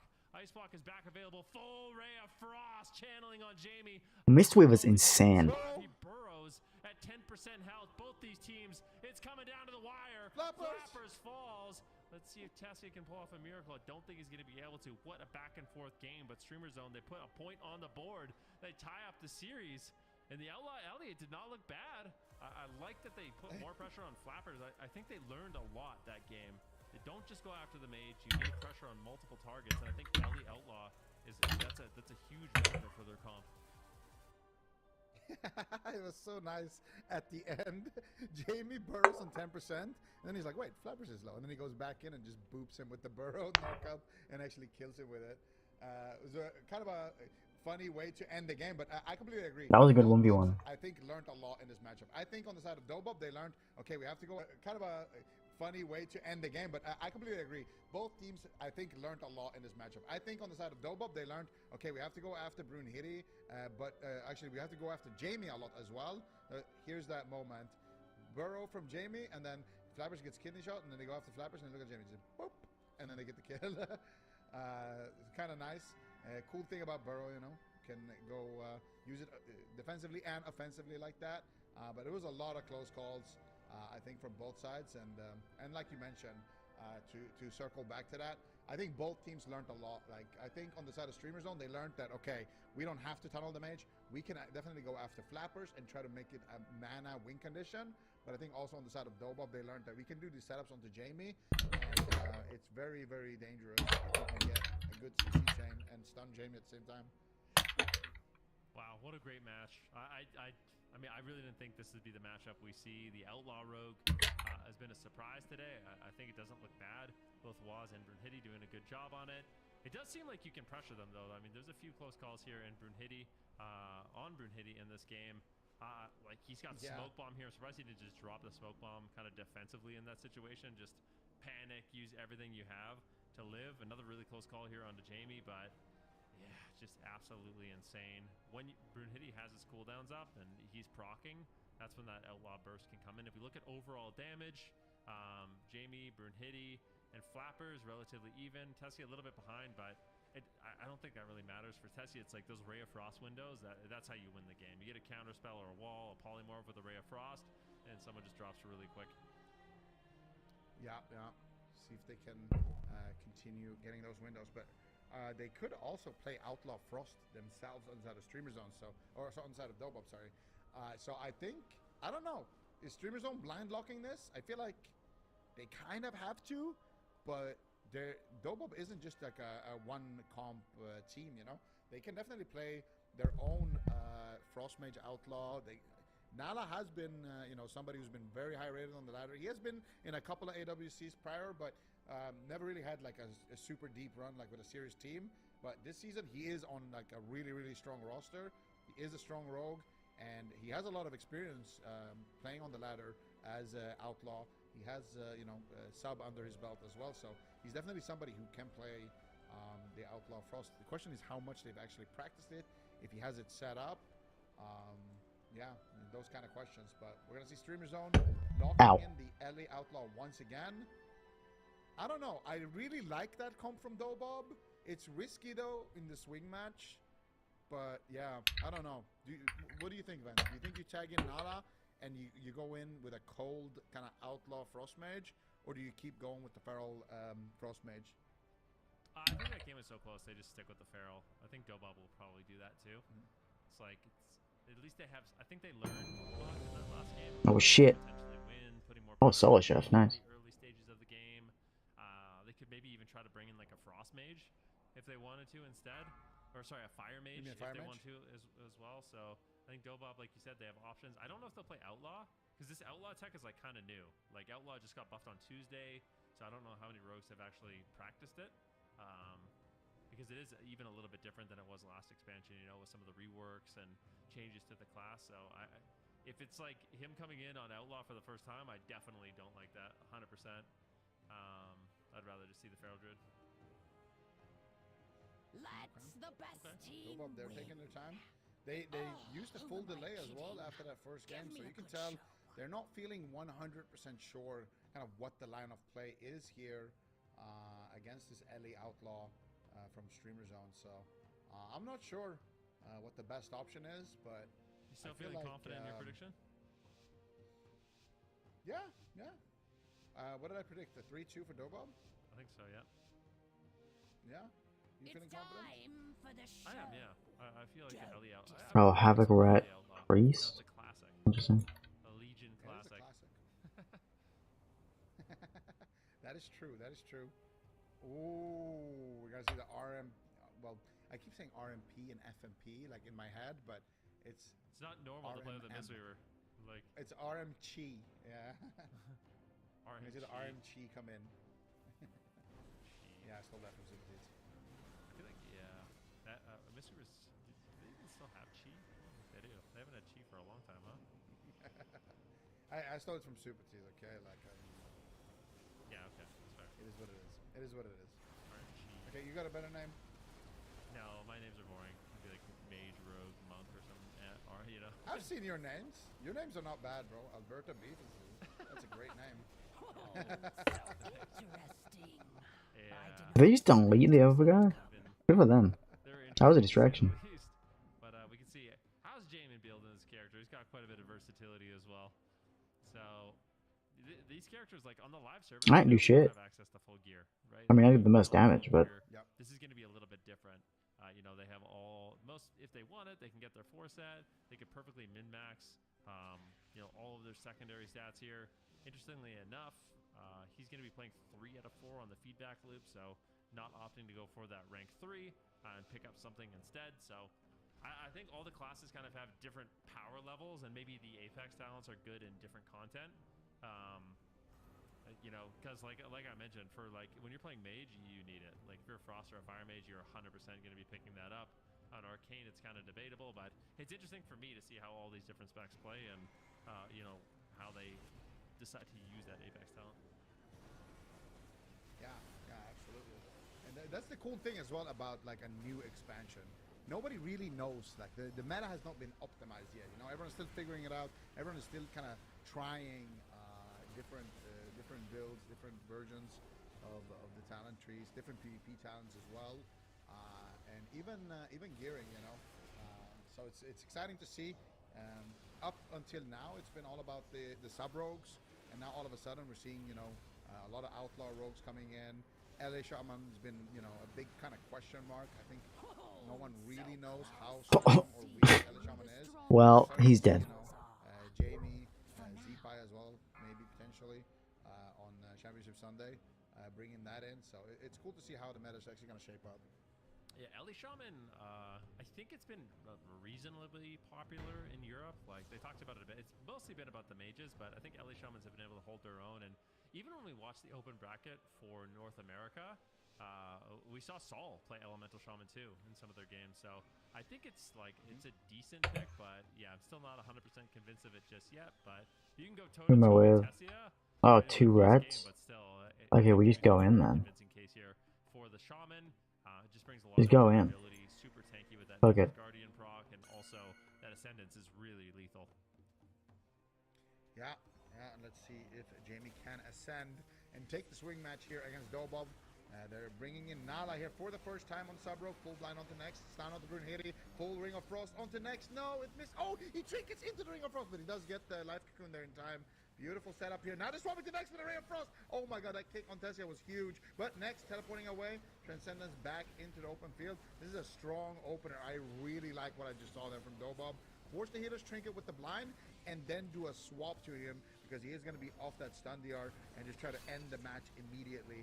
I really like the aggression that we see here, but now it is Streamer Zone getting aggressive here. Onto Tessia looking for the first ice block. They're going to get the life cocoon instead. Nice, get the life cocoon out of the way. I think in terms of damage, Streamer Zone should pull out ahead here, but I don't know if Brunhilde's going to be able to survive. They set up, cheap shots come in.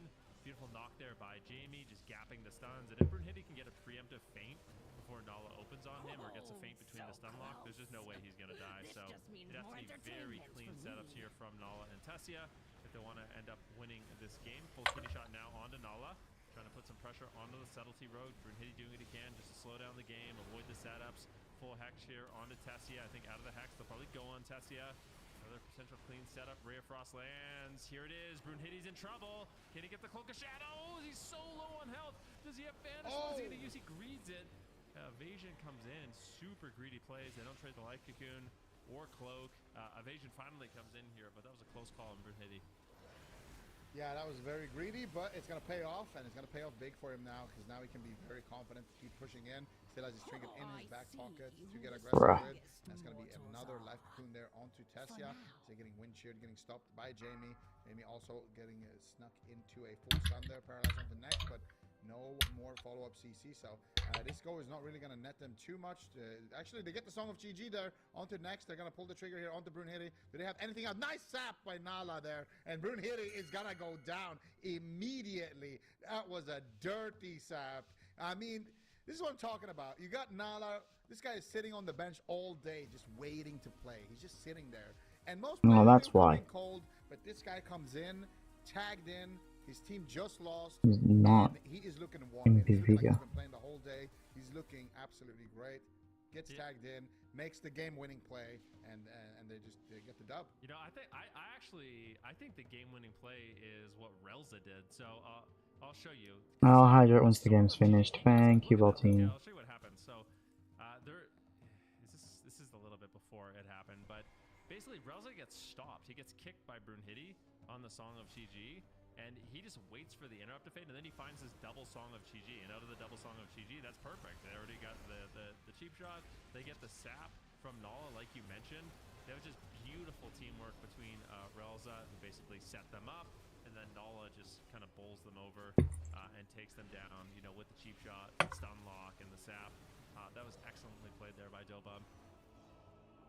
Yeah, the Song of GG definitely set that up as well, but it's nice to see, man. It's really nice to see. Even the swaps that they were doing to the healer early on, you can tell Dobov has been investing in this rogue mage, and it's looking real nice. And you can see the sap right there. We don't actually see the moment that you're talking about where Relza snipes the double Song of GG on the replay, but still good teamwork there from Dobov. Getting an early win like that. Streamer Zone now has to respond. Now that they know, maybe we shouldn't be right there. That swap in the beginning, that was really nice to see actually. If Tessia would have gotten that Ray of Frost off, then they could have. Bro, the Paladin's kind of awful. I like when teams are looking for that swap. I like when teams start the CC chain without using a stun. So if they start the CC chain with just a blind on the healer, and then they get like a sheep out of the blind, and they go on somebody, and the healer trinket. He's done as much damage as the healers. Have that full kidney shot DR or triple cheap shot DR, and you can actually get more cooldowns or maybe even a win like earlier like that. I love when teams do that. Nice. I mean, we can see why they brought Nala onto the team. Having the Rogue Mage, the Feral Mage, it's looking good. This team is basically custom built for Tessia to just show off on his mage, you know? It's really, really nice to see. Now, I do wonder, like, can they play the Outlaw Rogue into the Subtlety Rogue? Like, I think Outlaw Rogues they're pretty durable, but if you don't get the preemptive feint off before you get stun locked, you are in a world of danger. So I'm kind of curious to see what they decide to do. We are going to a large map once again. Even though they just lost on the large map, Streamer Zone just decides to lock it in either way. Dobob, I think in the blind, will just lock in the Rogue Mage. I wonder what they would, like, why wouldn't they play that? Maybe they're afraid of, like, a Fire Mage mirror? Like Subtlety Fire? Yeah, maybe. It's possible. But I feel like they should lock it. I feel like they should lock in the FMP blind. Or the FMM. Sorry. it's gonna take a second, you know, to get used to that. But yeah, I think they should lock in the Feral Mage. Why not? That game, like, if the counter to Feral Mage is Ellie Outlaw, I feel like that's if that's on your losing map pick, that's still a matchup I would take, because that game could have gone either way. Ice block. They ended up losing it, but I think they could definitely also have won it. There was, like, Brunhilde almost died in that one moment, dropped to like 5% HP. They had close calls on Jamie, even like right before, you know, right when they lost. They just before that got Jamie to 10%, and then he burrowed, and then they turned it around because of the burrow. So I think that's a decent matchup to lock in blind. But this is not a bad option as well. You could just end it right here. Streamer Zone. I hope they are in Premier. What do you do? Or RMMM, you know? Balls. I really do. I want to see the Fire Mage. You want to see Fire Mage, RMG? Yes. RMG, exactly, yeah. The Fire RMG. With Subtlety Rogue. I want to see Subtlety Rogue, though. Oh, really? Yeah, Not Outlaw? What the hell is the... Where's the... Oh, there he is. The sub rogue for the mirror match. You know what I want to see? I want to see Frost RMM. Just 100% confidence. Okay. You're gonna get your wish. Yep. You get your wish. You get your wish. And this is just such a great thing, because this is kind of what we were talking about in the pregame, right? Where we said P-Make, he is, you know, he's been a really good mage. He's been an up and comer. He's been looking better and better and better every single season. And now he's trying to break into that next tier of, you know, the absolute top mages. First, he had to go out against Maro. Now he's gonna have to put his team on his back against Tessia. Like, he's gonna have to be the one who makes the big plays against somebody like Tessia. It's not an easy thing to do. And then similarly, Nala is in P-Make's shoes, but on the rogue side. He has to go up against Brunhilde. Brunhilde has a lot of experience. He's been, you know, on some of the best rosters. And Nala, he doesn't have too much AWC experience, you know, compared to Brunhilde. So I think... Which caster? In terms of experience only, if we don't look at specs, we don't look at anything else, we just look at what class they play and how much... Zico or Van? Has more of that.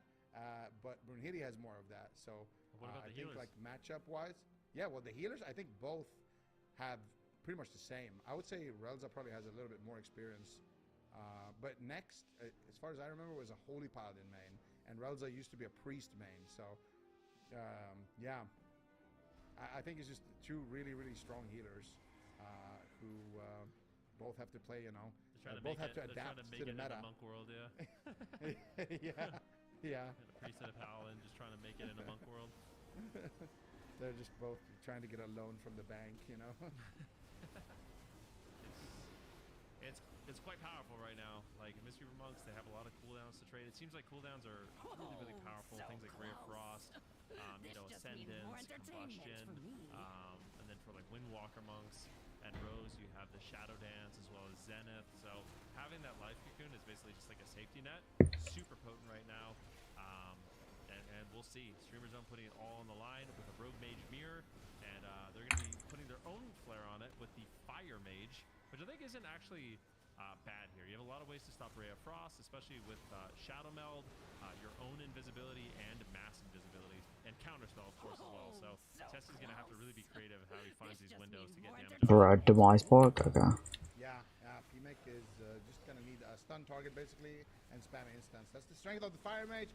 The damage is very, very much kind of unavoidable once they pin you down. But here comes a swap onto Nala. Smoke Bomb connects as well. Big damage. They're trying to, actually, they're trying to kind of bait Nala there to panic and Trinket, but the man has ice in his veins. He's not going to use anything. Also, it's not even going to trade out the life. Actually, did trade out the revival there, so they managed to get that. They didn't want to overlap, so good communication there between Relza and Nala. And now it is the turn of Dobob to get something going. Here's the Ray of Frost. Nice Dragon's Breath there on Tessia, shutting it down. P-Make doing exactly what he needs to do. Yeah, P-Make have an excellent game so far, denying Tessia, but there's not that many openings. It seems like both teams are trying to focus the rogue. P-Make actually under a little bit of fire. Looks like he'll just trade out his trinket as well as his barrier. We'll see. I think P-Make is playing Blink. I'll double check that in a second though. If he's playing Shimmer, this is definitely a matchup that they can exploit and go after P-Make a little bit more in the game. Nala gets a full kidney shot, setting up here onto Brunhilde. Ray of Frost is channeling, but it seems like Brunhilde, he managed to get a preemptive feint off because that really didn't do too much damage. He needs to be careful though. The crowd control chain is still going. Cloak of Shadows is up. The heals will finally land here for next, but a little bit of a close call. Bro, I'm just constantly fucking rooted. As well snipes it. Tessia getting aggressive here. Glacial Spike is going to be interrupted. Brunhilde charges in there and gets stopped in his track into a full sheep. You got a nice leg sweep there onto Relza. They're trying to swap the sheep onto next. Nice Dragon's Breath by P-Make though to shut it down. They're not going to get the crowd control that they want there. He's dead. He's dead. He's dead. Nice. Getting aggressive onto Nala. Relza, do you have a trade to make? It's caught up in a full cheap shot. Do they have the follow-up CC? Doesn't look like it. Relza is going to just trade out the Celestial Conduit, keep his team nice and healthy. Tessia taking some damage, but gets topped off there. And now next, Song of Shiji being casted. Instantaneous kick there by P-Make, but P-Make now in a full sheep. Brunhilde gets stunned on his shrink. It might just go down in the smoke bomb. Beautiful stuns there coming out by Nala, but now Nala could be in trouble. Gets caught up in a stun by his team as well, and now has to trade out the cloak. That was a weird sheep there onto Nala actually during the go by P-Make. I feel like if that was maybe on the healer, that could have been a lot better. So, bit unfortunate, but once again, it's going to be Brunhilde. Both of these rogues kind of going after each other. I would say Nala came out ahead, though. Yeah, I think so. Mana slightly in favor of Dobob here. Tessia is actually doing more damage on that Frost Mage. It's been making it look really good. Combustion finally ripping off, and Combustion is one of the strongest cooldowns in the game right now. It is a very slow burn. It lasts for a long time. Nala taking a huge hit of damage, and that will be the life cocoon traded out here from Relza as he goes for his own Song of GG, manages to find it, and Brunhilde might just die. Immediate Will of the Forsaken. Ice Wall comes down, but I don't think they're going to kill through the life cocoon. Almost no shot, and Nexus doesn't hesitate at all, makes the trade, which I like to see. Yeah, but Relza's caught up in a full blind, no trinket. Nala could just go down right here. Gets the gouge onto Brunhilde. Gets an interrupt onto next. Trying to stay alive, and he has bought enough time for himself there to survive. Tessia doing a good job there with the peels, but here comes the cheap shot onto Brunhilde. Double Dragon's Breath by P-Make.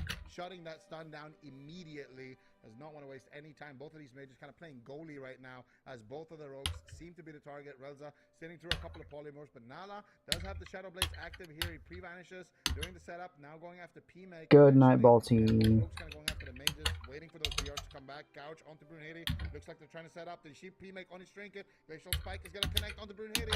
Full CC on next. They get a leg sweep on his trinket there, and now all of a sudden Brunhilde has bought enough time for his coolants to come back, but getting aggressive on Nala, trading out the life cocoon there as well.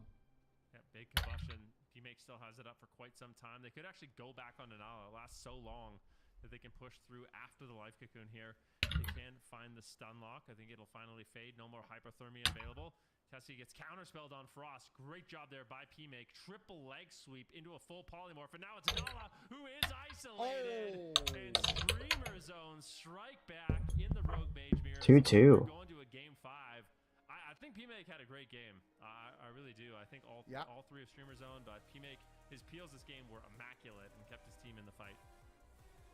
Yeah, P-Make did a really, really good job. You know, as somebody who has had the unfortunate reality of playing against P-Make, he is very good at shutting you down. He's so annoying.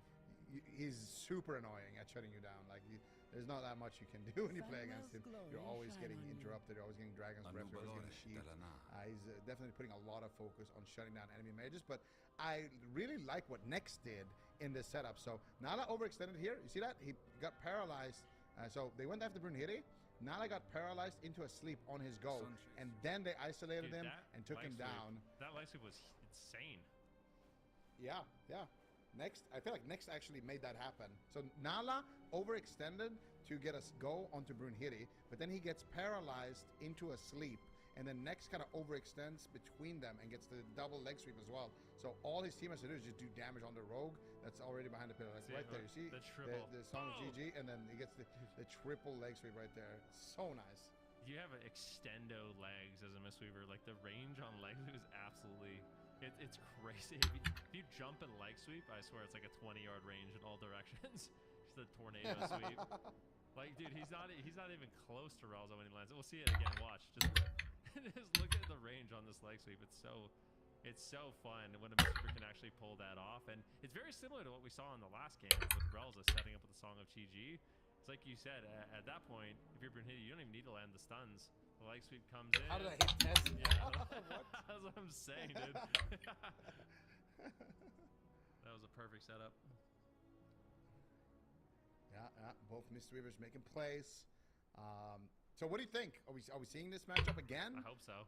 I feel like if you are Streamer Zone, you lock this blind. You lock Fire Mage blind, but do you risk a Flappers game then?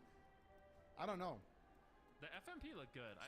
So the thing about Pharaoh Druid is it's super durable. So like a rogue, so this is how I like to think about it. Like a rogue, a Pharaoh Druid can preempt the stun by like going into bear, right? So like you have like feint in a sense with bear form. You're probably not going to die through it. But the nice thing about Pharaoh Druid is you have an insurance policy, which is you can just bark skin. Even if you do get stunned, you bark skin, you're not going to die. So, whereas a rogue, they don't have access to any of that. So, like a Pharaoh Druid, not only can you rotate through your bark skin, you can also rotate through your trinket. Will make them a lot harder to take down in a stun lock in a matchup like this. At least that's how I think about it. So, I would not be surprised. Like, if Streamer Zone locks in sub, I think Dobab will play Feral. If Streamer Zone locks in outlaw, then I think Dobab will play Subtlety Rogue. That's my prediction. Yeah, that's what I'm thinking as well. I think. But if you're Streamer Zone, what do you lock in? Because I feel like the LA Outlaw versus the Sub Frost looked way worse than the Fire versus Feral. I think you play Sub Fire is what I would do if I was them. I think that's their best bet. I think they just lock in Sub Fire and Dobab locks in Frost Feral, and that's what we're gonna see. Yeah, I agree with this from Streamer Zone. Now let's see what Dobab decides to do. The thing is, there is one third option that we haven't talked about, and that is Tessia going Fire and playing Fire Mirror. That's another option as well. I actually haven't seen. I mean, Tessia is. It's not like he can't play Fire. Obviously, he can. He's super high rated on it, but we haven't seen it in the AWC yet this season. So he's opting for that Frost Mage. He seems to like it more, and I think I like Frost with the Pharaoh Druid more. You're constantly snaring things, and you really focus on control even more so than a Fire Mage does. So I like it. It also, I feel like if you are the Frost Mage, it's nice to have a Feral soaking up interrupts with Cyclone, because you have that threat, right? If they're interrupting Cyclone, they're not interrupting Ray of Frost. So I feel like for Dobab, it makes a lot of sense.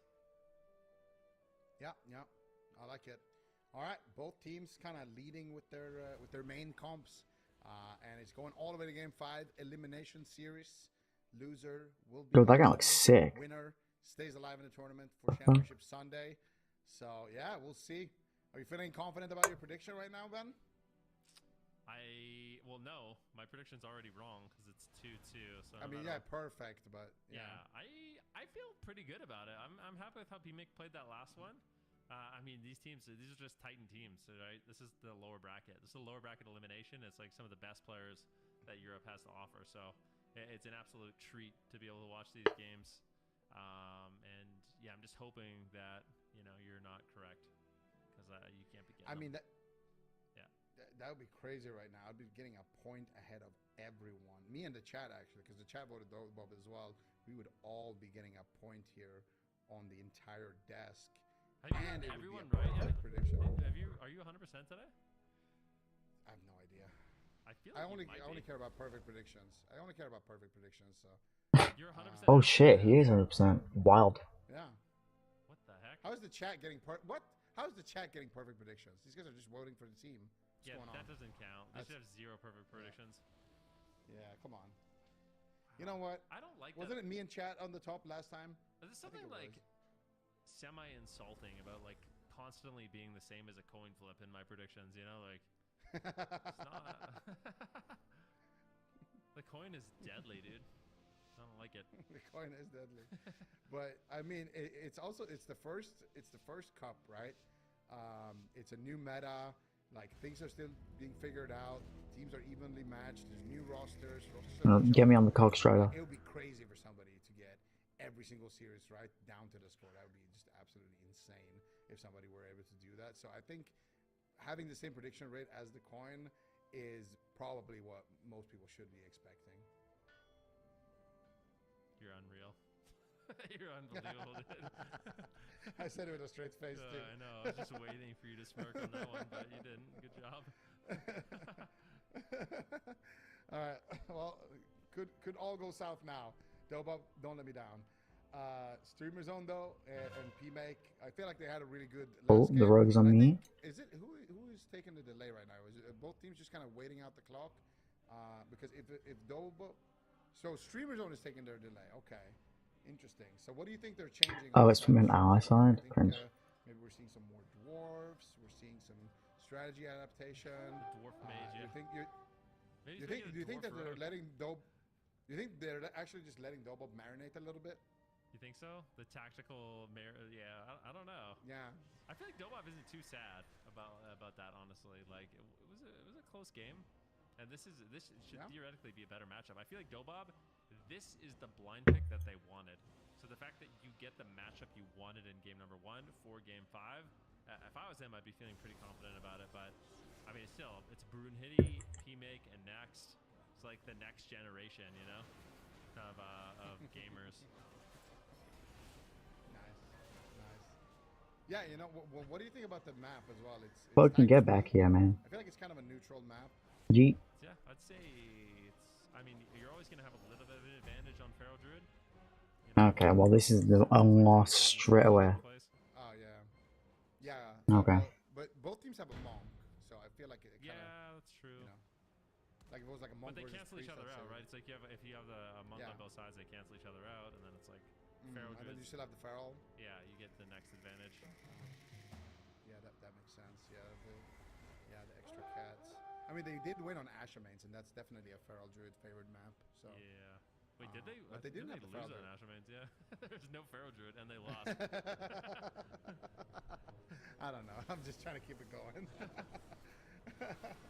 All right, so finally, game loaded up. Streamer Zone doing a tactical marination there, which is something I love to see, guys. I do this all the time. When I snipe a team on the ladder and we beat them, we just kind of wait. We don't queue it anymore. We just like one and done. Let them marinate in the loss. Let them tilt a little bit. Then you get them again. And Streamer Zone definitely doing the same thing here against Dobob. Let's see if it works out. Bruh. Or if Flappers is just getting stronger and stronger for every minute that has passed. Let's see. Final game, guys. Last game of today. Lower quarters. Loser goes home. Winner stays alive for Championship Sunday. It's Dobob versus Streamer Zone. I know it's Dobob versus Streamer Zone, but a big part of me is like, I feel like Europe, it's all about the rogues and the mages. There's so many amazing mages in this region that I'm going to be really paying attention between PMake and Tessia. See who's getting ahead with counter spells and mass invises and polymorph and denying the setups. That's Right, well, I'm dead. most this game. Tessia, of course, going to be playing Ice Wall. I don't think Just- is, so Okay, run back down there to get some heals. with Tessia with that ability. Run in here. Yeah, let's see it. Who's going to pull the first trigger? There it is. Got Right yeeted off the into my red own top. building. And Flappers is going to open up onto Brunhitty. Can they get any kind of crowd control? Pre-life cocoon coming out from next, which means that they are going to be completely fine here on the side of Streamer Zone. Flappers now in a stun as well. Actually outside of form, but he gets the bark skin like you talked about. The insurance policy coming through. Does not have to activate his survival instincts. And Flappers is going to be completely fine from that exchange. So both teams kind of opening with strong cooldowns, but also with strong patience. Now the next setup is going to be here onto Brunhitty. It's going to be a leg sweep on the next Resolog. Gets caught up in a chief. Flappers in a full stun. At the same time, Ray of Frost from Tessie gets interrupted.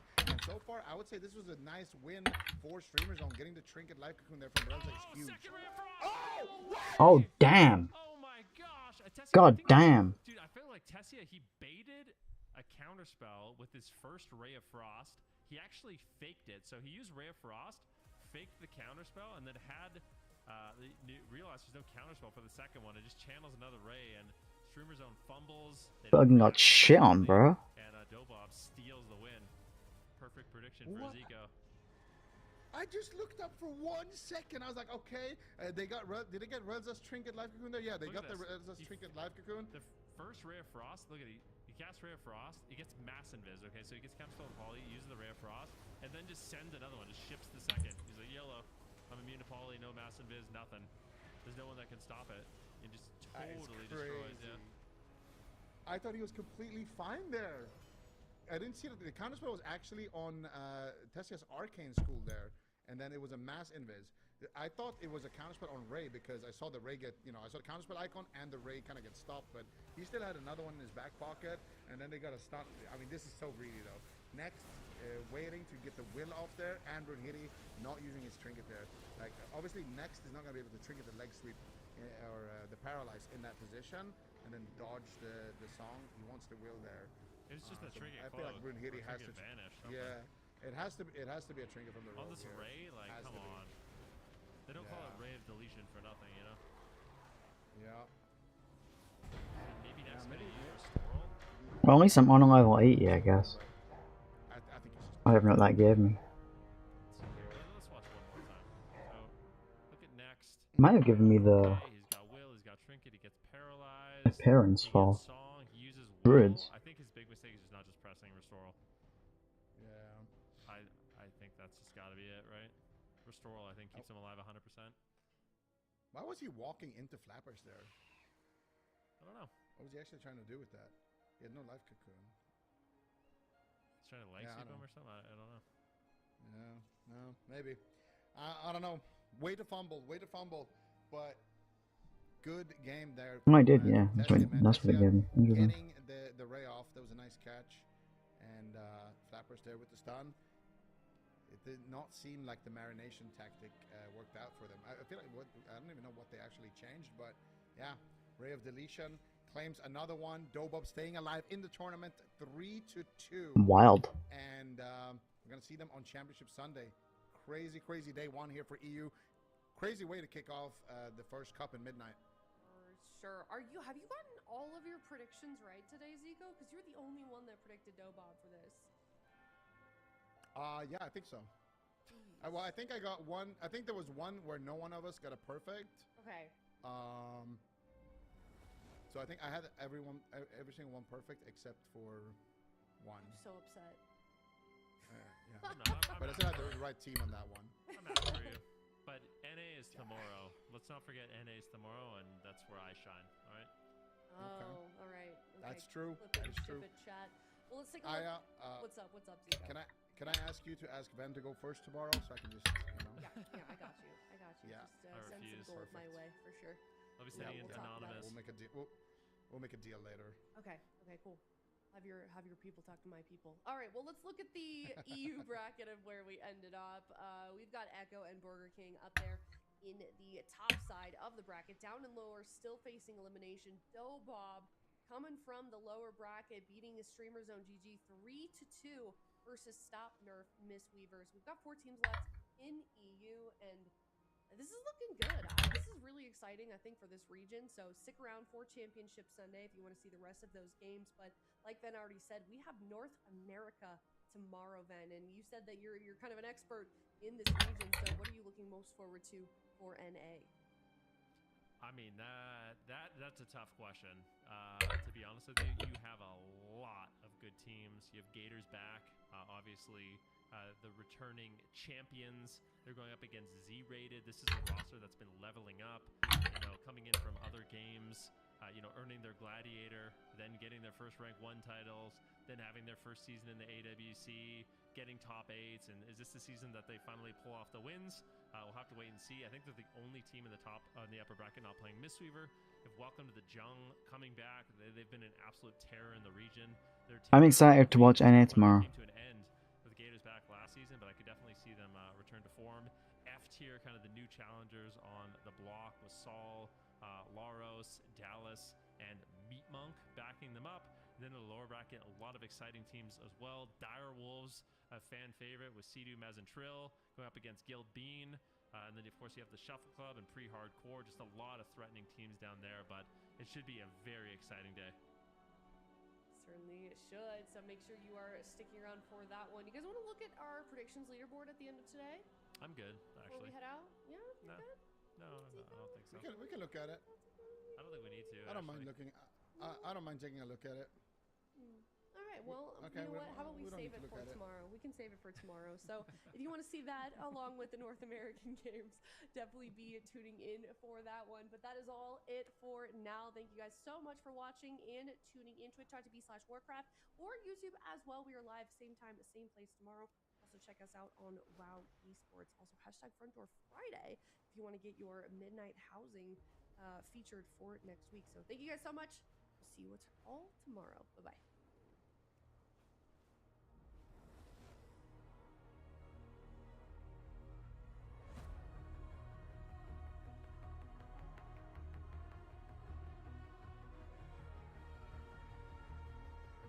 Well, goddamn. Okay. Oh, I turned myself off instead of that. Okay, I'll be back tomorrow with the NA stuff. Probably a longer stream tomorrow. I'm at end stream now because there's a dragon awake and they want to play WoW with me. So I'll talk to you guys later. Mwah. Thank you guys for watching. I appreciate you guys. Peace.